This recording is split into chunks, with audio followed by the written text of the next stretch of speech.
Well, you know, not.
Good afternoon. I believe we have a quorum. She really, it was an affectation.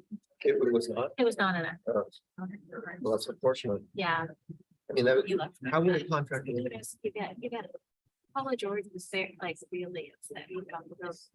Yeah, she was like, Eleanor, are we ready to start? Do we have a quorum? We do. Okay, great. All right, so I'll call the meeting to order. Do we want to go ahead and do roll call? Roll call. Heather Sapari, present. Annie Clark, present. Stephanie Bruno, present. Jason King, present. Jenny West, present. Lee Bressler, present. Greg Hackenberg, present. Donna Wakeman, present. Io Love, present. Jennifer Green, absent. Ann Red, absent. We have 9 members constituting a quorum. Thank you. Welcome to the New Orleans Historic District Landmarks Commission meeting of February 1st, 2023. We would like to thank you for attending and appreciate your support and cooperation with the HDLC. The HDLC is located in City Hall on the 7th floor at the city's one-stop shop. Our mission is to safeguard the heritage in the city of New Orleans by preserving and regulating historic landmarks and districts which reflect elements of its cultural, social, economic, political, and architectural history. The full HDLC mission can be found online. The HDLC has written guidelines that outline our policies and procedures. They're available on the city's website. Please determine if your property is in an HDLC district, or if your property is a HDLC landmark before beginning any work or repairs on the property. If the work or repairs are visible from the public right of way, the work requires a certificate from the HDLC, which is known as a Certificate of Appropriateness, or C of A. You must get a C of A prior to beginning work. once a C of A is issued, changes must be approved before work can commence on the changes. If you have any questions about our policies or procedures, we have a highly qualified staff ready to assist you. Please pay attention to the following meeting rules. If you plan on speaking and are not the applicant, you must fill out a green speaker's card and hand it to the staff prior to the meeting. They look like this and can be found over here on this table. All speakers must state their name and address for the record. Our meetings are recorded and televised. There is a 2-minute speaking time limit. Please turn all cell phones off or on vibrate. Phone conversations should be conducted outside of this room. If your application is denied or there is a no action vote, you have 10 calendar days from the date of this meeting to appeal to City Council in writing. The staff will furnish you with the details of that appeals process. Thank you. Okay, moving on with the agenda, we've done roll call. Item 2, minutes of the Wednesday, January 4th, 2023 meeting. Is there a motion? For approval. Commissioner Bressler moves. Commissioner King seconds. All those in favor? All those opposed? The motion carries unanimously. Item 3, and I appreciate this, is a presentation from a code enforcement presentation. Yes, we have with us Tom Mulligan. He is the Deputy CAO and the Director of Code Enforcement. At the last month's hearing, there were some questions about code enforcement jurisdiction. And so Mr. Mulligan is going to give us a brief presentation, and I believe open to some questions if you have any. So thank you very much. Yeah, thanks, Brian. Good afternoon, members of the commission. Tom Mulligan, happy to be here today. Let me first say, as DCAO, I oversee 10 city departments, including HDLC staff, and I know how hard they work every day on behalf of historic preservation in the city. So I appreciate all the work Brian and Eleanor and the entire staff does. They do a great job. So I'm here mostly, I think, to answer your questions, but I'll say a few things about demolition that we do in code enforcement. I'll say first, it's exceptional that it happens within an area, an HDLC area, but it does happen occasionally. The majority of our work, demolition work, happens outside of HDLC control zones. We engage in 2 types of demolition. So the first type is emergency demolition. This is demolition which is intended to abate, this is what the law says, imminent dangers to life, health, property, or public safety. Typically, this is a building which is collapsing. Maybe there was a fire. Maybe it's just so far gone it's collapsing onto the street or on people living within. We also conduct demolition of pools which are not properly fenced because those pose imminent dangers to young children.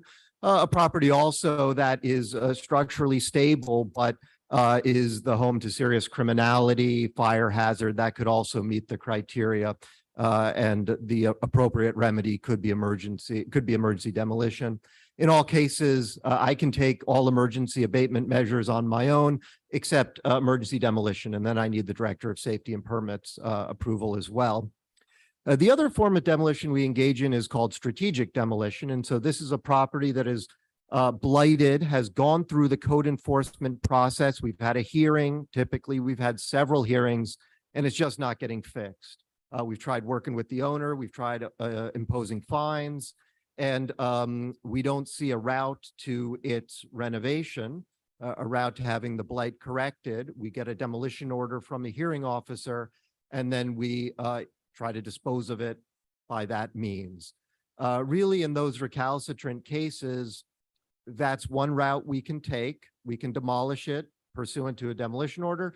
2, we can sell it if sheriff sale, so we can impose fines, foreclose on the property if the fines aren't paid, and then sell it to the public at auction. And then 3rd, work out some sort of renovation agreement with the owner. Say, look, here are specific timelines you have to comply with. We'll hold off on maybe demolition while you get the property into shape. So those are 2 different kinds of demolition. In the first case, emergency demolition, staff, HDLC staff, is notified of the impending demolition, and they do have the ability to push back against us typically. And again, these are really exceptional cases though, but typically the property is so far gone and the public danger is so great. Everyone is in agreement that that's the only option. In the strategic cases, as you encountered recently with 815 3rd Street, staff will make a recommendation to you about whether demolition should be pursued, and then that is your judgment whether to authorize demolition or not. Again, it's a strategic judgment which we make in code enforcement, and we only see part of the picture of what is relevant to a determination like that, the historic character, which we do take into account to some degree, but the historic character of a property is also, of course, very relevant, and that's your judgment to make. And then if there's a continued dispute, it could be appealed to the council. And then the last thing I'll mention is I'm always happy to hear any ideas about how we can incorporate historic preservation into these demolition activities, with the exception of those emergency demolitions where the most important thing unambiguously is public safety. And I have no problem whatsoever moving aggressively as I can under the law to deal with it. Everything else, I'm very happy to make sure that the historic nature of the property, if indeed that's the case, is given its due as we pursue a final resolution to the blight that concerns us. And so really that's all I have, but happy to answer any questions that you have. Yes, ma'am. Thank you, Mr. Mulligan. I'm Stephanie Bruno, and I have some questions about the hearings that are held. Yeah. Is a result of those hearings that something can be declared a nuisance or a blight or both things? You know, back in the day, blight was a very specific definition. It was an unoccupied building with lots and lots of code enforcement issues. Is that still the case, or are they both, if it's a nuisance, it's also blighted? The short answer is if it's a nuisance, it's also blighted. So that's one of the orders the hearing officer might give, designate something a blight and public nuisance.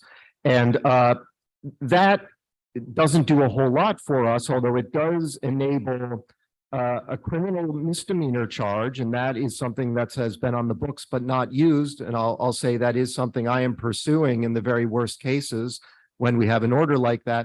But typically in a hearing, the main thing is, first off, it's a hearing, so we make the case that the property is guilty of violating the law, city's minimum property maintenance code, but the hearing officer decides. So it gives us, you know, we may charge 10 violations of that code. Hearing officer says, nah, 5 of them are no good. But yes, it's guilty of sanitation violation, rodent violation, roof violation, something like that. So we get the guilty findings, fines get imposed. And then there may be orders. So one order is this blight and public nuisance order. Another is a daily fines order, essentially telling the owner, hey, if this isn't fixed within whatever, usually 30 days, the city can come back and charge you $500 a day per violation for the unfixed blight. So that usually the initial hearing is modest in terms of the fees, maybe and fines, maybe $1,000. But then if it doesn't get fixed, that daily fines order allows us to come back and really levy something serious. And there could be other smaller orders that are given, but that's really the main thing. So in what cases, Salon, in what cases do y'all decide to go ahead and foreclose on the property? And the fines have reached a certain degree, a certain amount, or what? Well, it's a case-by-case basis. So first off, we have to, there has to be guilty fines and there have to be outstanding fines, guilty judgments and outstanding fines. We have properties that are blighted, have been blighted for a while, but the owner doesn't fix them, but keeps paying the bill. And in those cases, we can't foreclose. So it's not suitable for sheriff's sale. Makes no sense to me. It'd be way cheaper to just fix the property, but that does happen. So the first question is just legally, is it amenable to sheriff's sale? If there's litigation, we got to deal with the litigation, so it's not. But then subsequent to that, let's say it is amenable to sheriff's sale, we have to have an internal discussion about how to dispose of that property. Do we think sheriff's sale is going to help? Have we tried to sell it before? We have properties like that. They were blighted. We sold it at public auction to an interested bidder and he didn't fix it. And so it's still blighted. So do we really want to do that again? Or is this maybe the time to demolish? I'll say also public input, neighbors and the district council offices have a lot of say as well. Yeah. And y'all have any leeway in the amount of fines you can charge per day? Is $500 the max?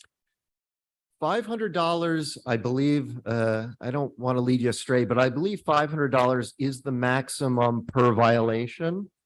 These are judgments which the hearing officer makes. And as I say, typically we bring a house to hearing, we're going to get 5 or 6 violations. Not each is going to be $500. It may come to $1,000 or $2,000 total, but when it comes to those daily fines, that is at least conceivably $500 per day per violation.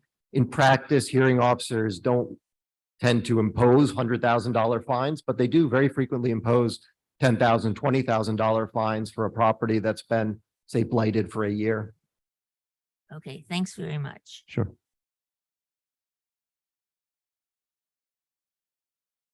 Thank you for coming. I- Are there any other questions? Oh, Yeah. I just wanted to make sure there were questions about specifically demolition orders that are given by judges at Mhm. the cases. Can you describe what those are and what they mean? And is the judge ordering the person to demolish the building? So again, if a property doesn't pose an imminent danger, we can't just demolish it. We need a demolition order from a hearing officer as part of our regular process. Inspecting a property, it's blighted, bringing it to hearing. And the demolition order allows us, but doesn't obligate us to demolish the property. So it gives us that option if we want it. And there are plenty of cases where we have a demo order, but we're trying to go a different route instead.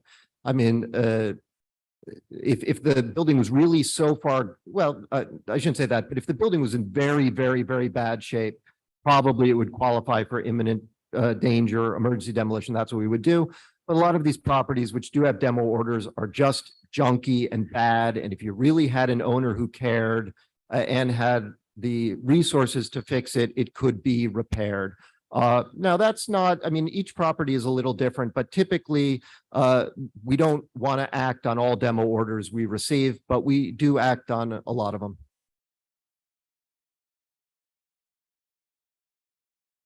Thanks again for coming. I think part of the issue is just there's confusion out there between what you guys do and what we do. For example, you know, and I'm not talking about things that are emergency situations or imminent danger, but if it's strategic demolition, and there's a discussion of that from code enforcement, people think they have to demolish, that if they don't demolish it, they'll start getting fined, and they go demolish it without coming to us first. So I think one is if you could help make it clearer that you're not requiring them to demolish it, that's an option, but they have to get approvals to do that. And then the second thing is in the situation where it's a renovation, you're working with them to renovate a house. In a lot of cases, it requires partial demolition to renovate. Yeah. And then that comes, you know, violates our rules as well. So Yes. they come here and say, well, code enforcement, you know, said that it was okay. And without doing that. So I don't know if there's a way to, in your documentation, to make sure it's very clear in bold red letters that if they're in a district, they need this approval, or in the conversations from your folks, but there's just, people get the wrong impression, and, you know, rightfully so. I mean, they want to make code enforcement happy. They think that's what, as long as you all are okay with it, that's fine. So those two things. And then thirdly, on the sheriff's sale, is that something that can be done at all quickly, or is that a long drawn out process? Because there's some mixed signals about how efficient that can be. Because a lot of times we want to do a sheriff's sale, we're told that it'll have to sit in its current state for months and months and months. Well, Commissioner, let me answer the questions in backwards order. So first on sheriff sales, one thing that does happen frequently is there's litigation. And so the litigation prolongs everything, and the public might not have insight into, hey, the city's been sued to stop the sale. And that can go on for years. So that's one thing. If there's ever interest in a particular property, we can give more detail on what's going on. But let's say there isn't litigation. If we want to move very quickly on sheriff's sale, and we had, you know, unpaid fines and they were ripe, we could file the paperwork in a couple weeks and it could be sold probably at the earliest 6 months later. So it's not a quick process, but it can be done expeditiously. On your first point, I'd be happy to think about ideas to make clearer and we do, I think, are explicit about this, but always happy to do a better job, to let people know they have to comply with all city laws when it comes to renovation of a property. And the fact that a city that you've broken one set of laws, the minimum property maintenance code, doesn't mean you're allowed to violate, say, historic preservation laws. No, when you renovate, and you must renovate, you have to go through the proper process. And if people, I mean, I'm sure people make that excuse, and a lot of the time it's just an excuse. They don't want to do the right thing. But insofar as there is ambiguity or confusion there, I'm happy to make that clear, and I'm open to any ideas about, how we can be even clearer about that. Perhaps a document they would sign to say, I understand that this is one Yeah. approval, and that if this is in a district, it has to get other approvals. And then that document will be available to us to say, you agreed to it in writing, and you didn't read it and understand it, and, sorry, but, something along those lines. And again, the same thing with that you're not requiring them to demolish, and also that if partial demolition is involved in a renovation, be clear about those. Yes, thank you.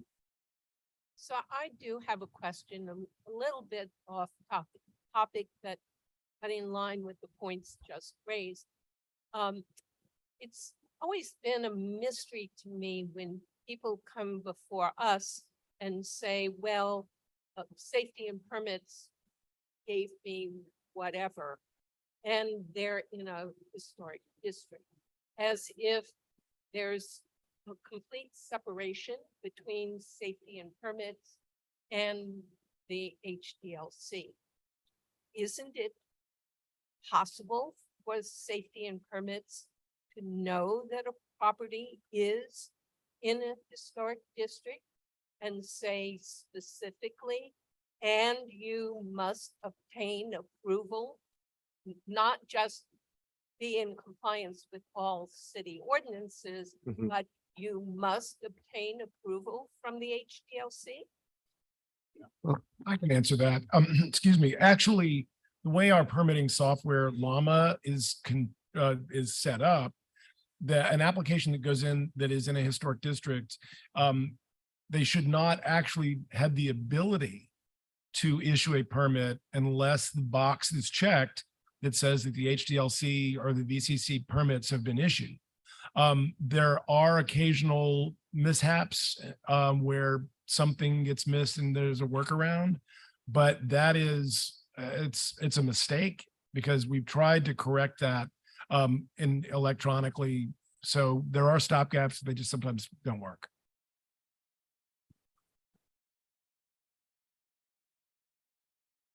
Thank you for coming today.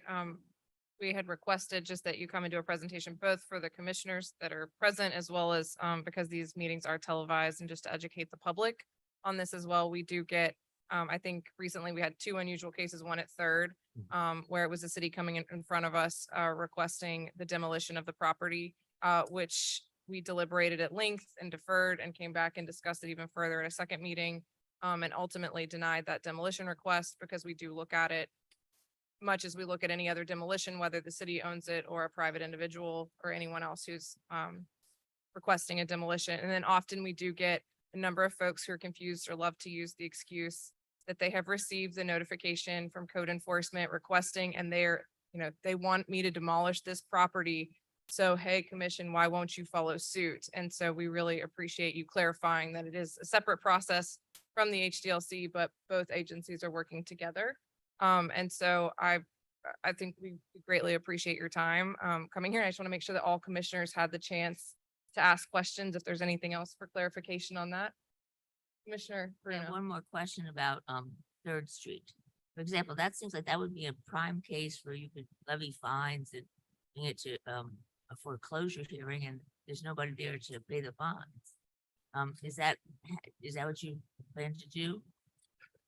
Well, each property is different. So in that case, that house was used. First off, the neighbors are up in arms about that house with, I think, not complete justification, but substantial justification. That house has been raided by the police multiple times. There's been weapons, firearms stored there. Neighbors are worried about fire, very reasonable concern. So in those, the owners, as I understand it, are nowhere to be found. That's a succession issue where people probably don't even know that they have a stake in that property. And so that's just one of these really hard exceptional cases. And I should say also, and I've told Brian this, our job in code enforcement is to make the case in favor of demolition, and your job is to be critical about that from the historic preservation standpoint, and we completely respect that. And I don't know what he does in his shop. He makes a recommendation to you all, and I don't get involved. And if the end result is we can't demolish it, that's fine. We have other methods we'll use and we'll pursue those. But I just want to make sure that the process is operating and we're moving on these properties one way or another. And if one route doesn't work, we'll do something else. That's great, 'cause it seems to me that's a prime one for foreclosure. So there's nobody there to pay the fine. So, my other question is, can you think of any arm of city government that would be possibly able to, say, board a house up or remove vines? Is there anybody in city government that does things like that? Another very good question. Short answer is no, but we're working on it. So that, I think, is a code enforcement function. I have asked for 2 new people, a laborer and equipment operator, to do just that. Right now, we have a contractor who can do some of that, but if we had a small in-house, what I call strike team, and a little bit of equipment that they could get from Home Depot, and maybe we get a truck, they can drag some debris off of lots. I think there's a lot that we could do, and we could do it immediately. So that is something I have requested budgetarily. And as recently as yesterday, I've been making the case for that small team. Great. Add my vote to that. All right, thank you. Wonderful. Thank you so much for your presentation. And with that, I think I'm going to move on to the next agenda item, just given we have a good lengthy agenda here. But thank Yes, you so ma'am. much. Thank you. Yeah, thank you.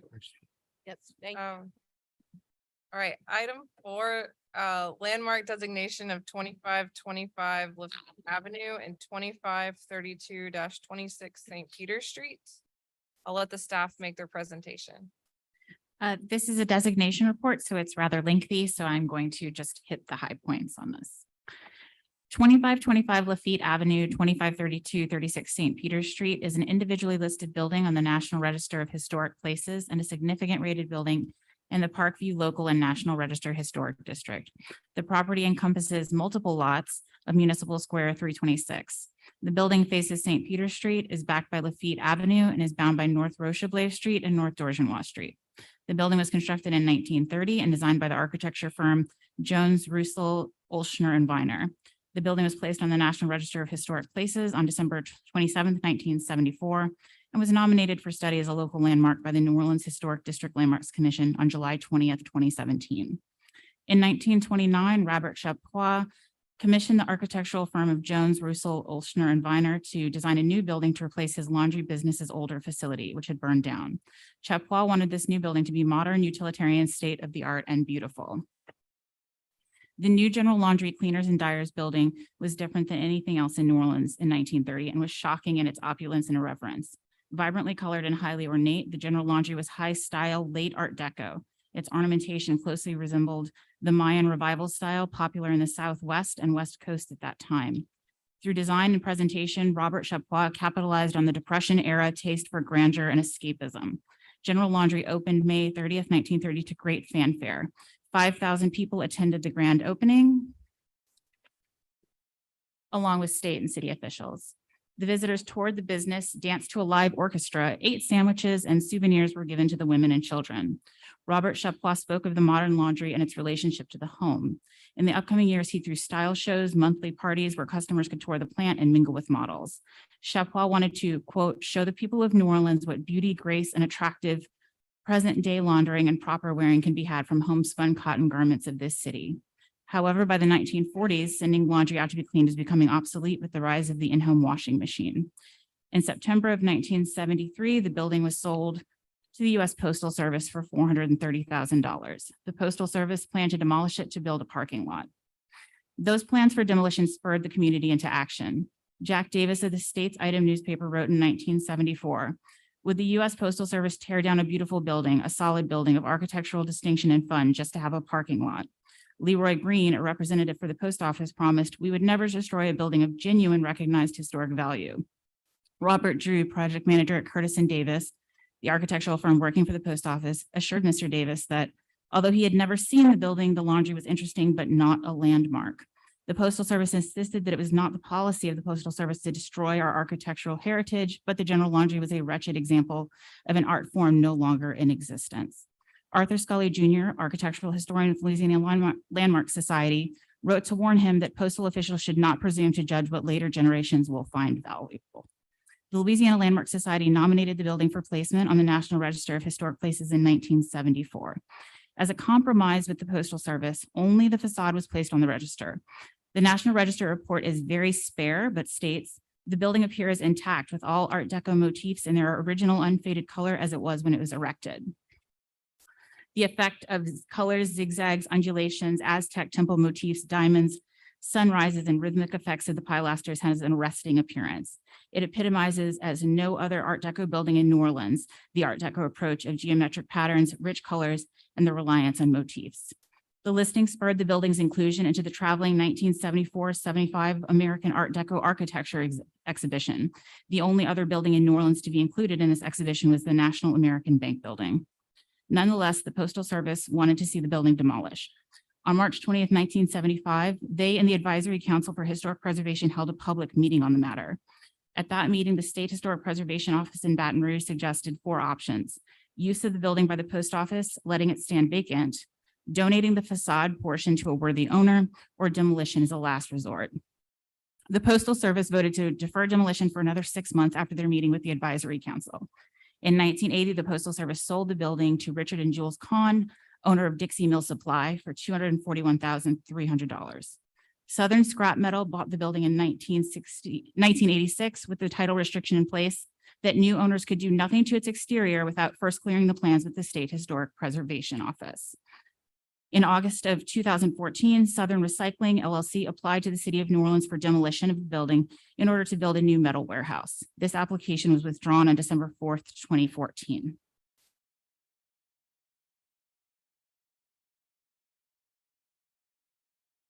Statement of significance. The Historic District Landmarks Commission evaluates the significance of a structure based on 4 criteria established by Section 84.22 of the City Code, any one of which can make a building eligible for nomination. The General Laundry Building is a wholly singular Art Deco marvel in New Orleans and an extremely exciting example of the heights that industrial architecture can achieve. A 1980 inventory of Art Deco buildings in New Orleans listed 25 notable examples. As of 2023, over half of those have been demolished. In that inventory, the General Laundry was named the most outstanding Art Deco building in New Orleans. The detailing is of such high caliber.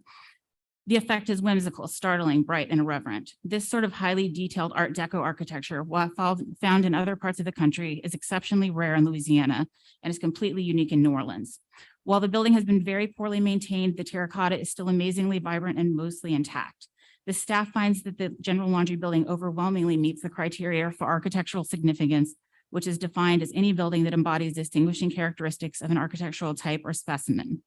While the National Register nomination included only the facade and the first 20 feet of the warehouse structure, the staff recommends that the commission vote to designate the entirety of the warehouse as a landmark. The juxtaposition between the decorative facade and the utilitarian warehouse is important and an ultimately integral part of the narrative of this building, the desire to impart beauty unto the mundane. Thank you.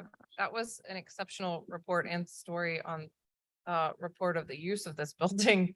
So thank you. I have often seen, admire this building, Art Deco, as such, just sort of driving down the street, but this is a beautiful, I agree, it's a stunning example of this and hope to retain it. I do want to ask if the owner is present or anyone representing the owner. Please come forward and state your name and address for the record. Hello, my name is Jessica Allen. I represent the owner of Southern Recycling LLC. I am an attorney with Jones Walker. My address is 600 Jefferson Street, Suite 1600, Lafayette, Louisiana, 70501. And of course, our New Orleans address is 201 Place St. Charles, floor 47, New Orleans, Louisiana. So first, I'd like to commend the commission and their staff on an excellent report. We have a 20-page report that really focuses on the beauty and the vibrance and historical significance of the General Laundry Building. And the passion for the art and the architecture and the history really comes through in this report. Now, when we're talking about this property, I'd first like to clarify what structures are on the property. There's the General Laundry Building itself, which in the National Historic Registry documents is referred to as the facade. But it's not just a facade or a front or a brick wall. It's actually one room deep, about 20 feet deep, and is a standalone building. And that's the General Laundry Building. And all of the Art Deco details and pictures and everything that we've seen in the presentation and detailed in the report pertain to that General Laundry Building. Behind the General Laundry Building is a metal warehouse where Southern Recycling's active metal recycling operation is ongoing. An active business owner in the community providing a recycling service that is a benefit to the city of New Orleans. Additionally, on the property, there is a 2-story brick building that is not within this commission's report, and there's kind of like another shed. There's a few other ancillary structures on the property, and it's my understanding that the commission is not making any recommendation today about those ancillary structures having any type of historic significance. Now, Southern Recycling is asking you all today, if you decide to designate any of these structures as a landmark, to only designate the General Laundry Building as a landmark and not the metal warehouse behind it. And if we look to the National Registry of Place in their 1974 report, when they analyzed the different structures, they referred to this metal warehouse as a metal shed behind this facade, even less important. And they actually went so far as to recommend that the rear, which is a metal shed, be demolished for the parking lot for the new post office. This commission is bound by regulation. And in order to designate a landmark, one of 4 criteria. You can wrap up your met. comments. You have 2 minutes if you'll just wrap up your comments. Yes. The metal shed, metal warehouse does not meet any of the criteria for an Art Deco structure. The 20 pages of the commission's well-written report dedicates a single line to the warehouse, and that its juxtaposition with the facade makes it important. So the juxtaposition, the change, the difference, it doesn't have any of the striking elements of the building, no brightly colored waves or pyramids or triangles or terracotta ornamental motifs, anything that's in the 20-page report about the significance of the Art Deco structure. And so in light of this, because of the lack of architectural significance, the lack of Art Deco style, the lack of detail in the metal warehouse behind the General Laundry Building, we would ask this commission to not designate the metal warehouse as historically significant as a landmark. But if you were to rule on something, to please just designate the General Laundry Building itself. Thank you. Thank you. So a couple things, questions to the staff, and I appreciate your comments. We also received your letter prior to this meeting, and I believe all the commissioners had a chance to review that as well, and it's attached in the report as well. To the staff, can you both, maybe we take a look at the, I don't know if we want to look at the figure 3 of the City of New Orleans property viewer, or just look at it aerially in a way that we can discuss this, and then that's the first piece, just clarification of that item. And then the second is that if you can, I think your report covered it, but if you can reiterate why you were recommending also adding the warehouse in terms of significance.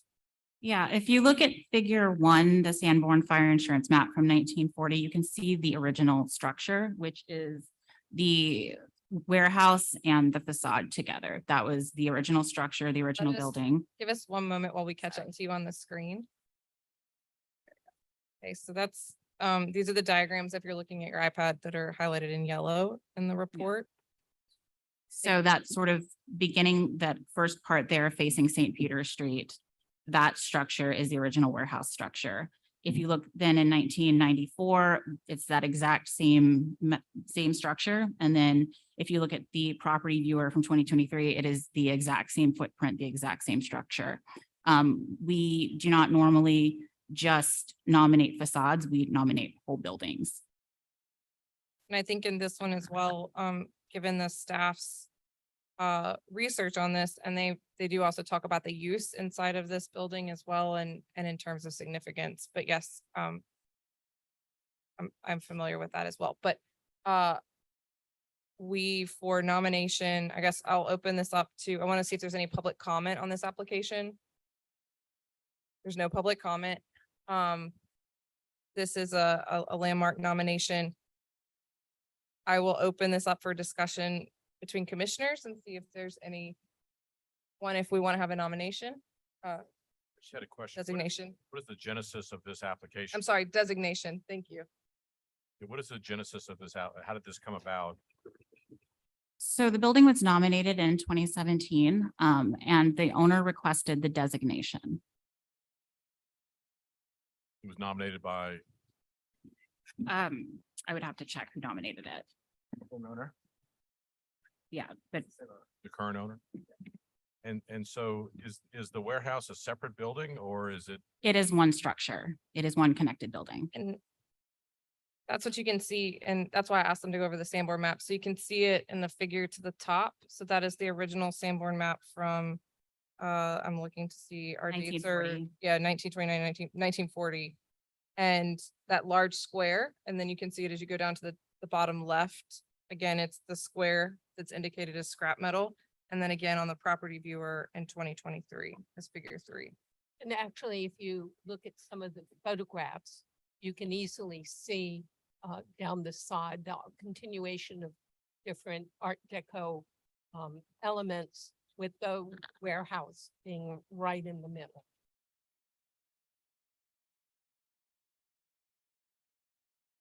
Yes. I had a question. Commissioner Red. You stated that it was nominated in 2017. Do you know why it's taken 6 years to come up? And is the owner, who was the owner in 2017, the current owner now? We have a number of buildings that have been nominated that have never made it to designation. This one got bumped ahead in the list because the owner requested it. They've never made it to designation due to staff resources. We have a list of nominated landmarks that haven't been studied for designation. And then we recently continue to get new requests for nomination that get bumped up. And so a lot of Yvette's time has been handling nominations that are coming in real time, and there's not enough staff capacity to write the designation reports. Thank you. But it is the same owner from 2017 as to today. Okay, Yes. okay, thank you.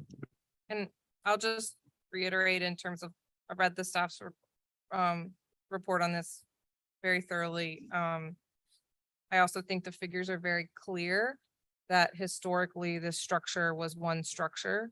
And they demonstrated that on page 2 of the report and what we're looking at on the screen. So just while the owner may disagree and prefer a smaller portion of the building to be retained as the nomination or as the designation only, it does appear that historically this building was considered as one and was is very clear that that's historically the case. What the request was by the owner? What was the request for, just the laundry building or what was the request for?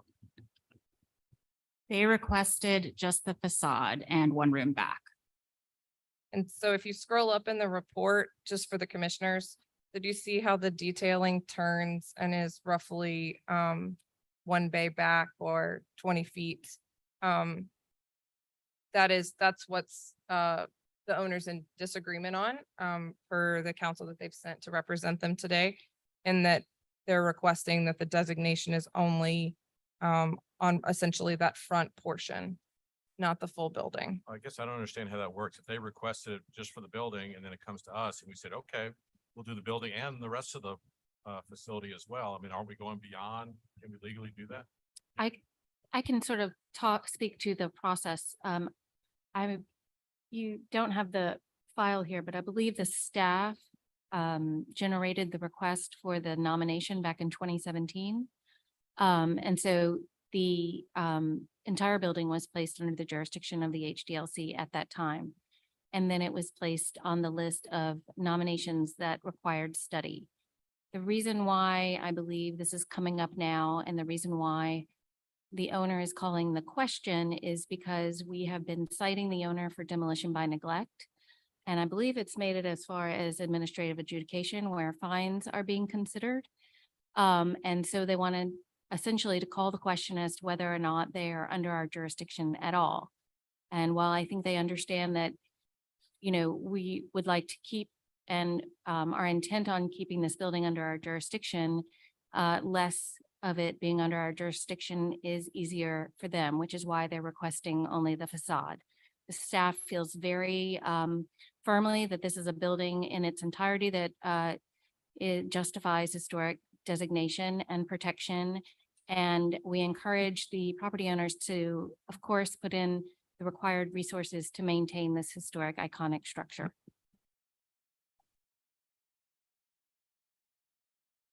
The process for the designation is a little bit different than our normal process, so would you care to respond? Thank you so much. Southern Recycling has been working with HDLC and has already implemented a significant number of repairs to the building, probably more than half of what's being requested. And we're working closely with HDLC. In fact, last week we had I'd say a status conference with that proceeding so we can show all of the progress that's been made. And that was just within 48 hours of getting permits from the city of New Orleans. We were removing vegetation, boarding windows, putting up gutters and downspouts. And we've actually hired local artists to manufacture tiles for the replacement repair of this front facade, and are working with HDLC to specifically find out how they'd like us to seal and what colors versus clear sealants. Because these very intricate tile repairs, these tiles don't exist anymore. But we found a wonderful contractor with experience restoring historic properties who's connected us with local artisans, and those tile samples are in manufacture. So I think at every stage, Southern Recycling has been very responsive to getting repairs made, to filing certificates of appropriateness, to getting the building permits in place, and we're committed to continuing that work. And I'm here to answer any questions that you have. Thank you. I think everyone who drives by this building is very excited to see it be repaired and maintained as well, because it is highly visible on all sides as well. Okay, so with that, I'm gonna ask, I cannot make a motion on this. As y'all know, I do support the staff's recommendation on this one. And I think that the report also supports that the use of this building, it has been won in its entirety. So we need a motion in 2 seconds. No, I'm sorry, Sorry. just for clarification, a designation vote is a full vote of the commission. So We need a motion, a second, and then a vote. got it. A motion, a second, and a vote. Okay, so do I have a motion on this? I'll make a motion to, Commissioner Love, motion I'll make a motion for designation of this property and designation per the staff's recommendation. per the staff's recommendation. Thank the you. building. Do we have a second? Commissioner King and Commissioner Bruno, second. And with that, I think we should call a roll call on this. I want to ask if there's any further discussion from commissioners on this application. Okay, no further discussion. One thing I'd just like to say that when we often just allow the facade, it doesn't somehow make it. Thank you. I do have one question for the staff. In the aerial photos, I just want to be clear on the exact portion of the building that's going to be included. The aerial photos, there are 4 of them, and they have a blue rectangle. The position of the rectangle changes. Are we including that back section as well? Or no?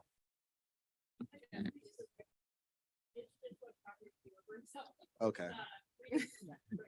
Okay. So just to reiterate, since you weren't mic'd, the rectangle itself is not an HDLC staff rectangle. It is a property viewer restriction there, so apologies for it moving. But if Yvette, can you speak and to this, and can we highlight exactly? Yeah, we are just recommending the original warehouse structure, no other buildings, not the site, just what's called out on the original 1940s Sanborn. Thank you. And just for clarification, since we don't have a box drawn around, is it possible just, I don't know, Eleanor McKenzie, if you can.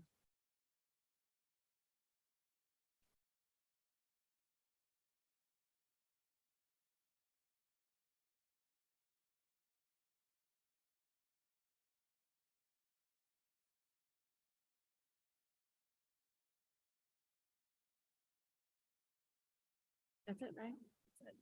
And so it is just the rectangular or the square building that's there? Is it the square building and the accessory buildings?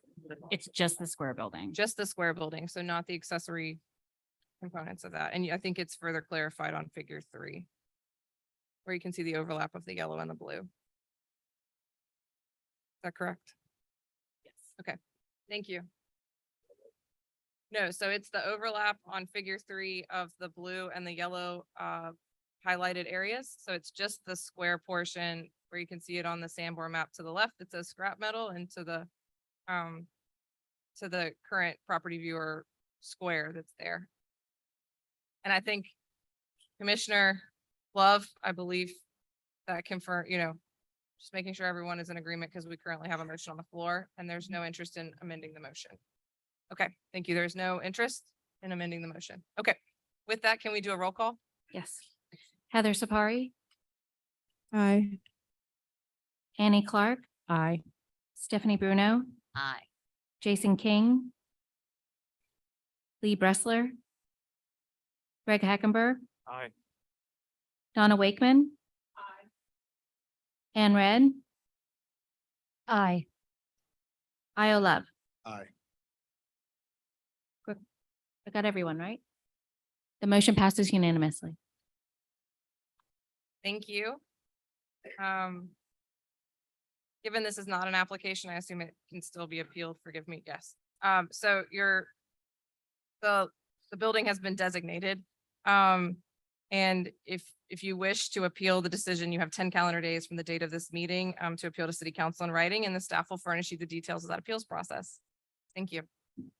All right, on to the consent agenda, item 5. Item A, 1139, 1141 Ursuline Avenue.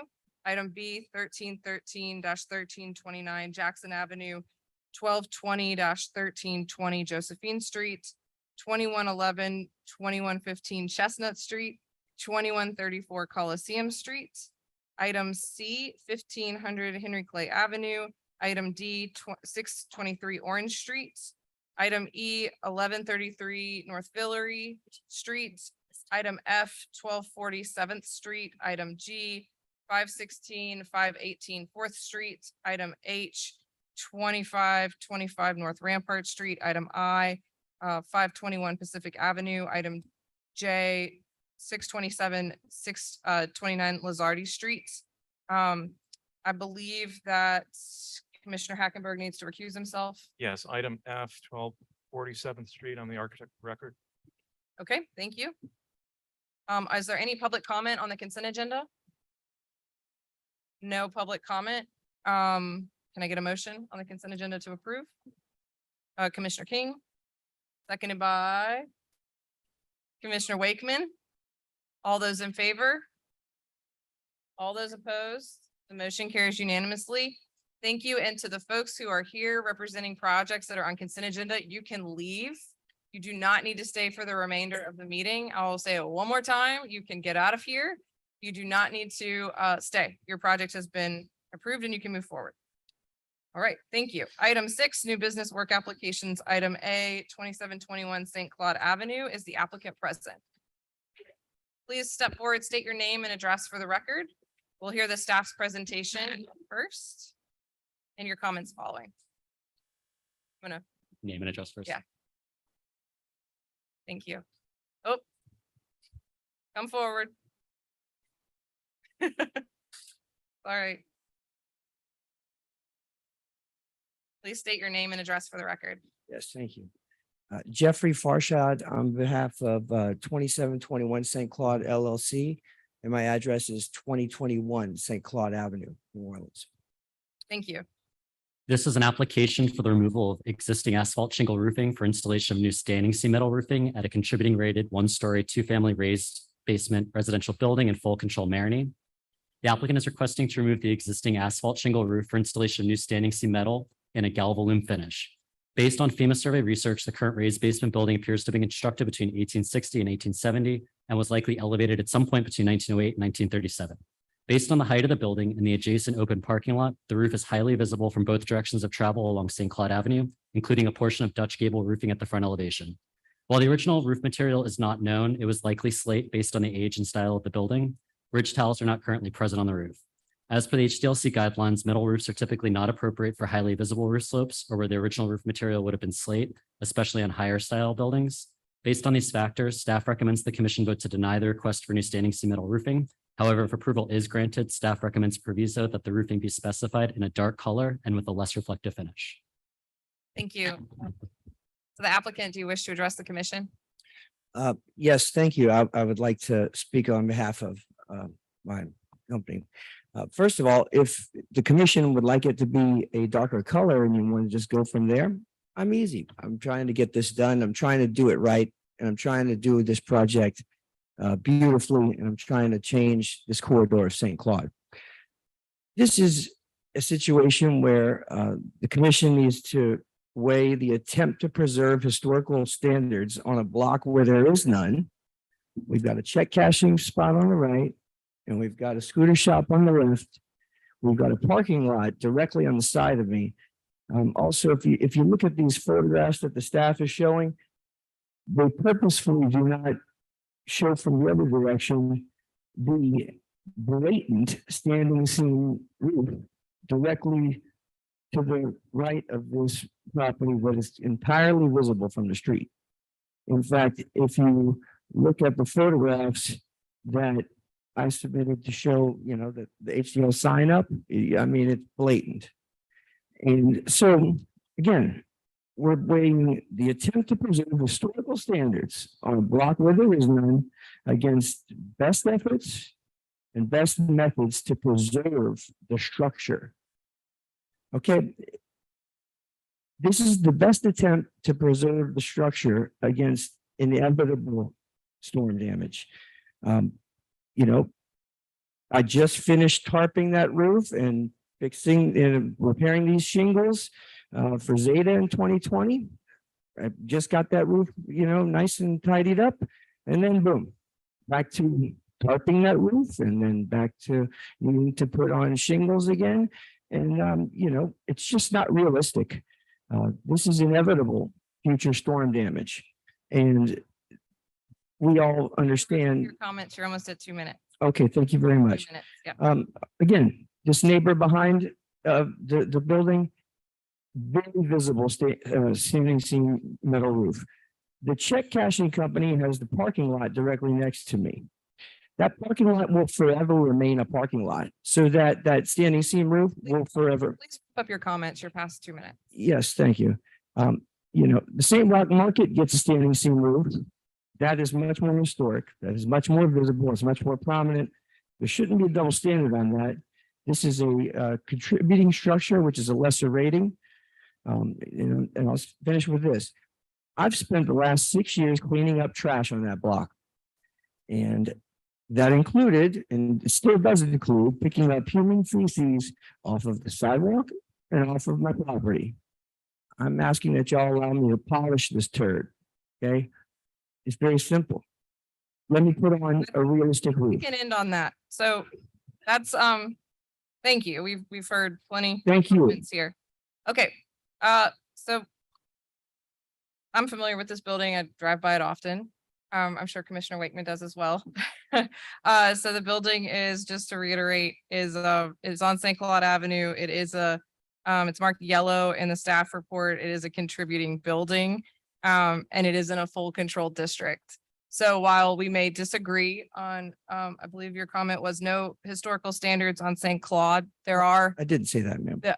On the block, on the block. on the block. You are in a full control historic district that is under the regulation of this commission and the staff, and that is why you're here today. I didn't mean to demean authority. Excuse me, I have the mic. Thank All you. You'll speak when I allow you to do that. Thank you.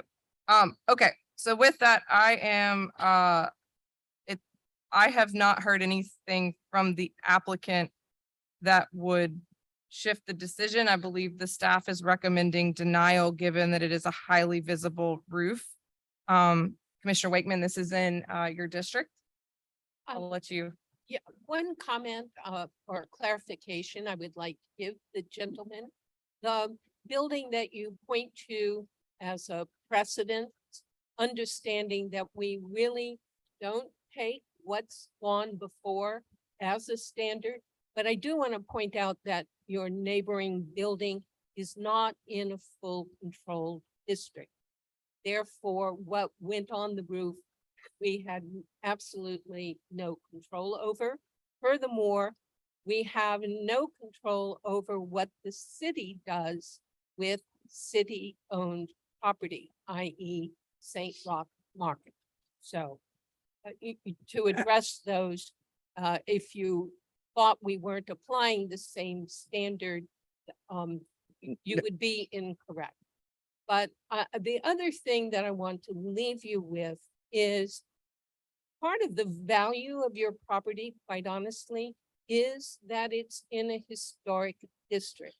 For us to disregard the retention of features where the possibility exists to retain them would be for us to be derelict in our duty as commissioners.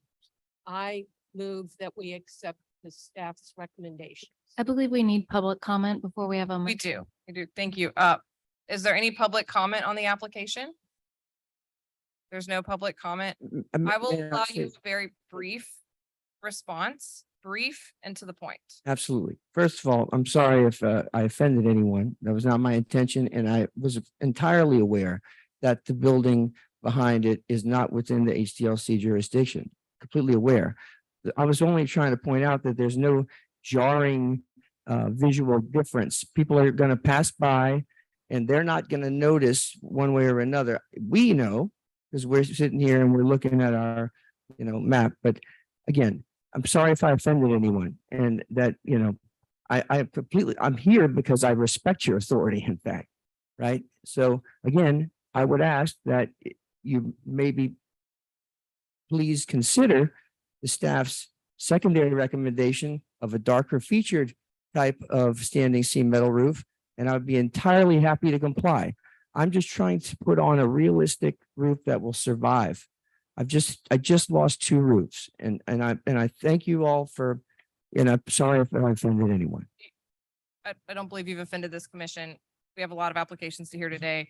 We hear a lot. We receive a lot of applications on a request for standing seam metal roofs, and we review them all very equally here. That's why you're in front of us. The staff cannot make a decision on ones that are highly visible. And so therefore it's in front of us. That just to clarify, the staff's recommendation is denial in the report. And then they also put a note, which they put in all of the applications, not just your case, that says, however, if approval is granted, the staff recommends a proviso that the metal roof be specified in a dark color with a less reflective finish. So that is not a secondary recommendation. It is just in the event that it is discussed. We receive this on all standing seam metal roof applications. This property is highly visible and is in full control. I believe Commissioner Wakeman, now that we've heard there's no public comment, I will go ahead and, would you like to make a motion? Yes, I move that we accept the staff's recommendation for denial. Thank you. All right, thank you for your time. Commissioner Love seconds. All those in favor? All those opposed? The motion carries unanimously. Your application has been denied by the HDLC Commission. You have 10 calendar days from the date of this meeting to appeal to City Council in writing. The staff will furnish you with the details of this appeals process. Okay. Moving on, new business demolition applications, item A 1422 North Greer Street. Is the applicant present? Please step forward and state your name and address for the record. Thank you. Good afternoon. My name is Anna Elizabeth Phelps. I'm representing the owner for 1422 North Pryor. I live in 211 River Oaks Drive, New Orleans, Louisiana, 70131. Thank you for being here. The staff is going to make their presentation and then we'll hear your comments Okay. following. Thank you. This is an application for the demolition and reframing of more than 50% of exterior walls of a contributing rated one-story single-family residential building. Based on Sanborn map research, the existing stick frame building was possibly constructed as early as 1893, within the period of significance for the local historic district. However, the building has been highly altered over the years, including the removal of the front porch, date unknown, and the enclosure of the open side hall at the right side of the building sometime before 1908. Due to the deteriorated state of the existing weatherboards and some unknowns in the wall cavities, the staff has no objection to the necessary reframing in areas required due to deterioration.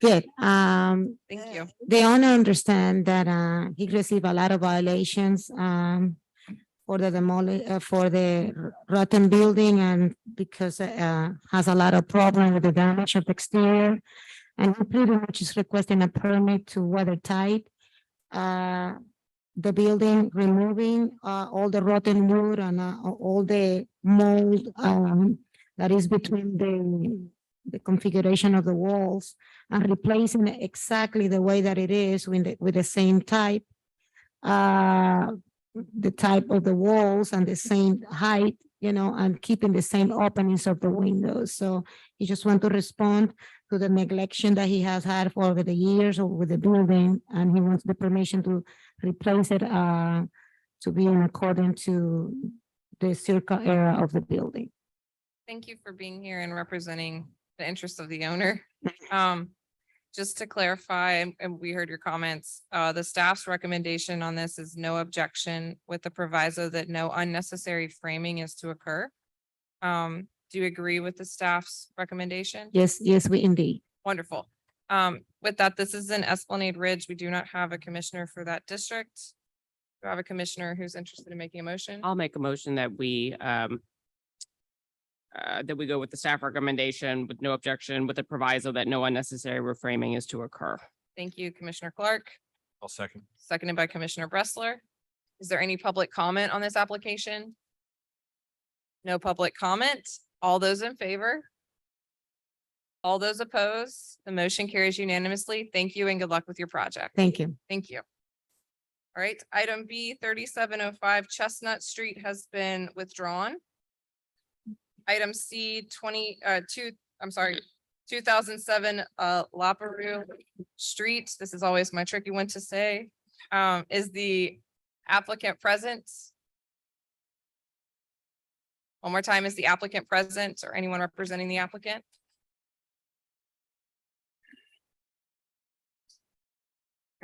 Okay, with that, we'll make the staff report.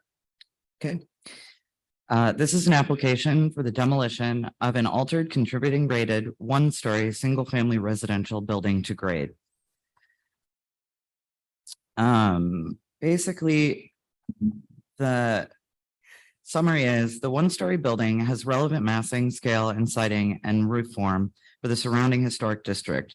Although the original building is still intact within the current structure and has retained some of its original characteristic details, it has been highly altered and is in poor condition with signs of prolonged neglect and vacancy. The building's structural deficiencies and unconventional foundation would make restructuring and redevelopment of the building to bring it into commerce nearly impossible. Based on this and the altered nature of the current encapsulated building, after the period of significance, there is little or no historic material. Staff has no objection to the request for demolition to grade. However, if approval is granted, staff requests a proviso that all historic materials be salvaged for donation or reuse. Thank you. Is there any public comment on this application? No public comment. This is in Treme. Commissioner Love. Thank you. I'd like to make a motion to grant the demolition with the proviso that any historic interior material be salvaged as much as possible per the staff recommendation. Thank you. Do we have a second? Commissioner Wakeman? All those in favor? All those opposed? The motion carries unanimously. Thank you and good luck with your project. Item D, 2516 Upper Line Street, is the applicant present?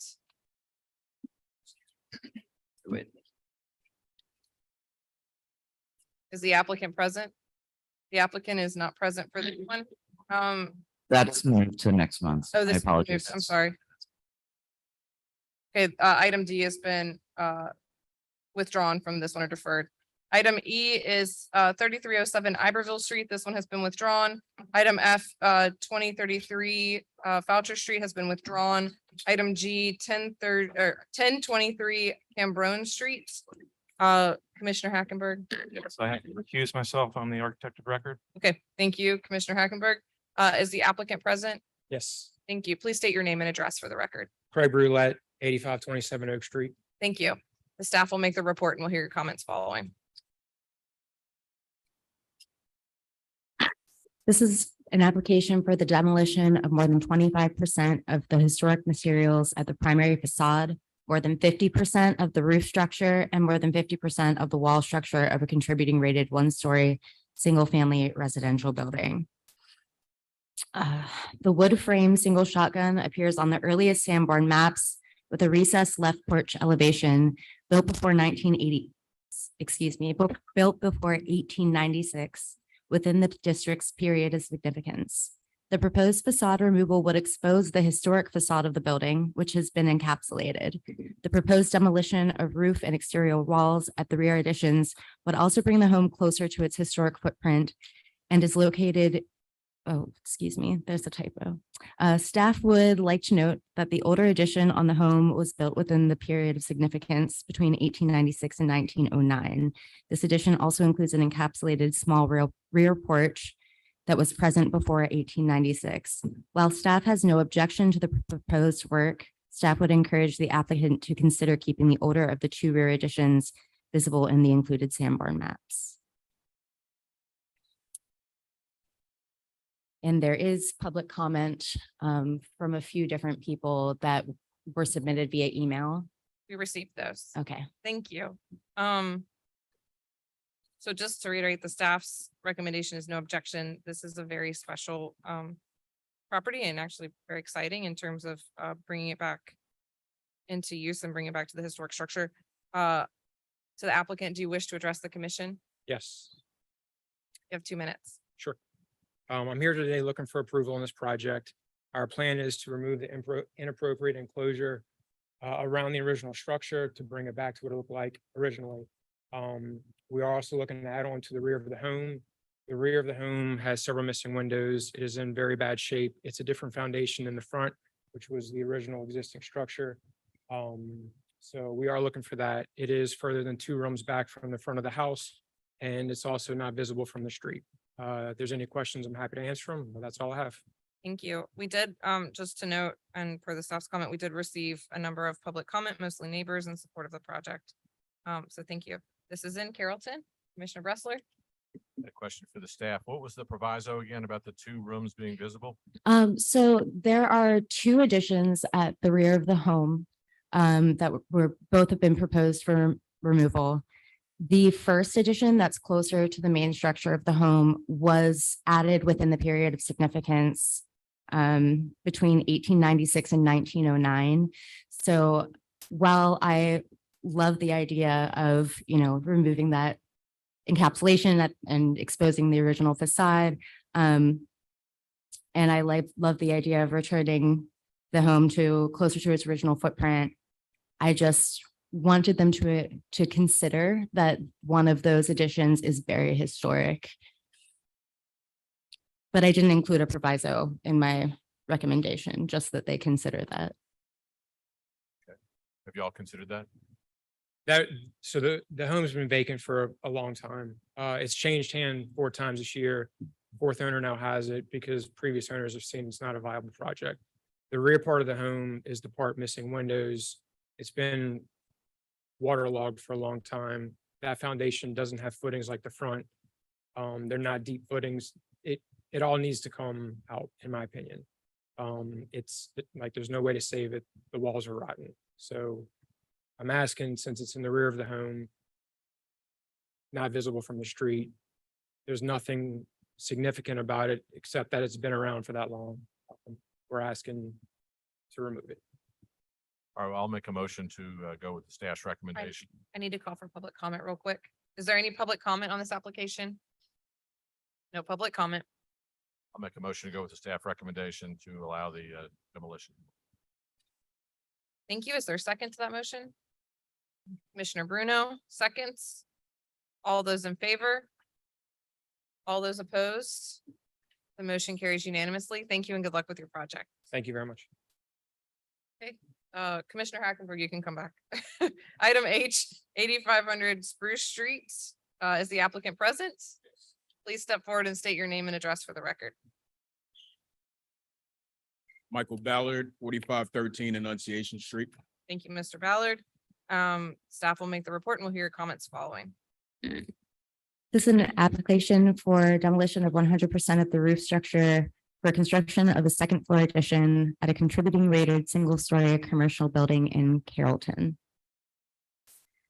This one-story wood frame building, built in the corner store vernacular style, was constructed within the period of significance for the district. FEMA surveys estimate the structure's date of construction to be between 1920 and 1930. And a 1935 Times-Picayune news article describes the building as a multi-room meat and vegetable market. Considering that the building is an example of New Orleans vernacular architecture and one of the few historic commercial buildings within a residential area, staff would recommend that any new additions allow the corner store appearance to remain as an indication of the building's history of use. As the vernacular style is typically one story, sometimes including a camelback addition, staff would recommend that the second story of the building be set back a depth of 2 rooms from the building's facade per the guidelines for second story additions. So the overall recommendation would be approval of more than 50% roof demolition to allow a camelback addition, provided that the camelback is set back 2 original rooms from the front wall. Thank you. And to clarify, this is not, the staff's recommendation does not agree with exactly what the applicant is requesting. No. Okay, thank you. To the applicant, do you wish to address the commission? I'm here to answer any questions you may have. I think I provided a couple of plans and elevations. So, the staff has reviewed the application and you're requesting 100% demolition of the roof, which is typically not approved by this commission. The staff's recommendation is stating that they're an approval of 50% of the roof and allow for the camelback addition to start 2 rooms back with the front wall. Have you considered and worked with the staff to meet that request? I haven't. It's I'm always open. I really wanted to just get this part up front to hear what the staff has to say. Okay. But we're open to staff recommendations. I'm open to working with staff. I always usually go to the ARC meetings. So this is really preliminary and I just want to abide by the rules. Great. So your district is, Carrollton is a partial control district, which is different than when we have full control and projects go to the ARC. So this project doesn't get the benefit of going to ARC, given we only review the demolition. This one, given the request of the 100% demolition, it's not my district. I might recommend a deferral for the applicant to work out drawings that align with what the staff is recommending, just so that there's no confusion, or we could approve it. Since this is partial control and we don't have any jurisdiction over what is being constructed, our recommendation, being a camelback, is based on what is traditional and what would be appropriate for this building. We would not be reviewing the design of a camelback.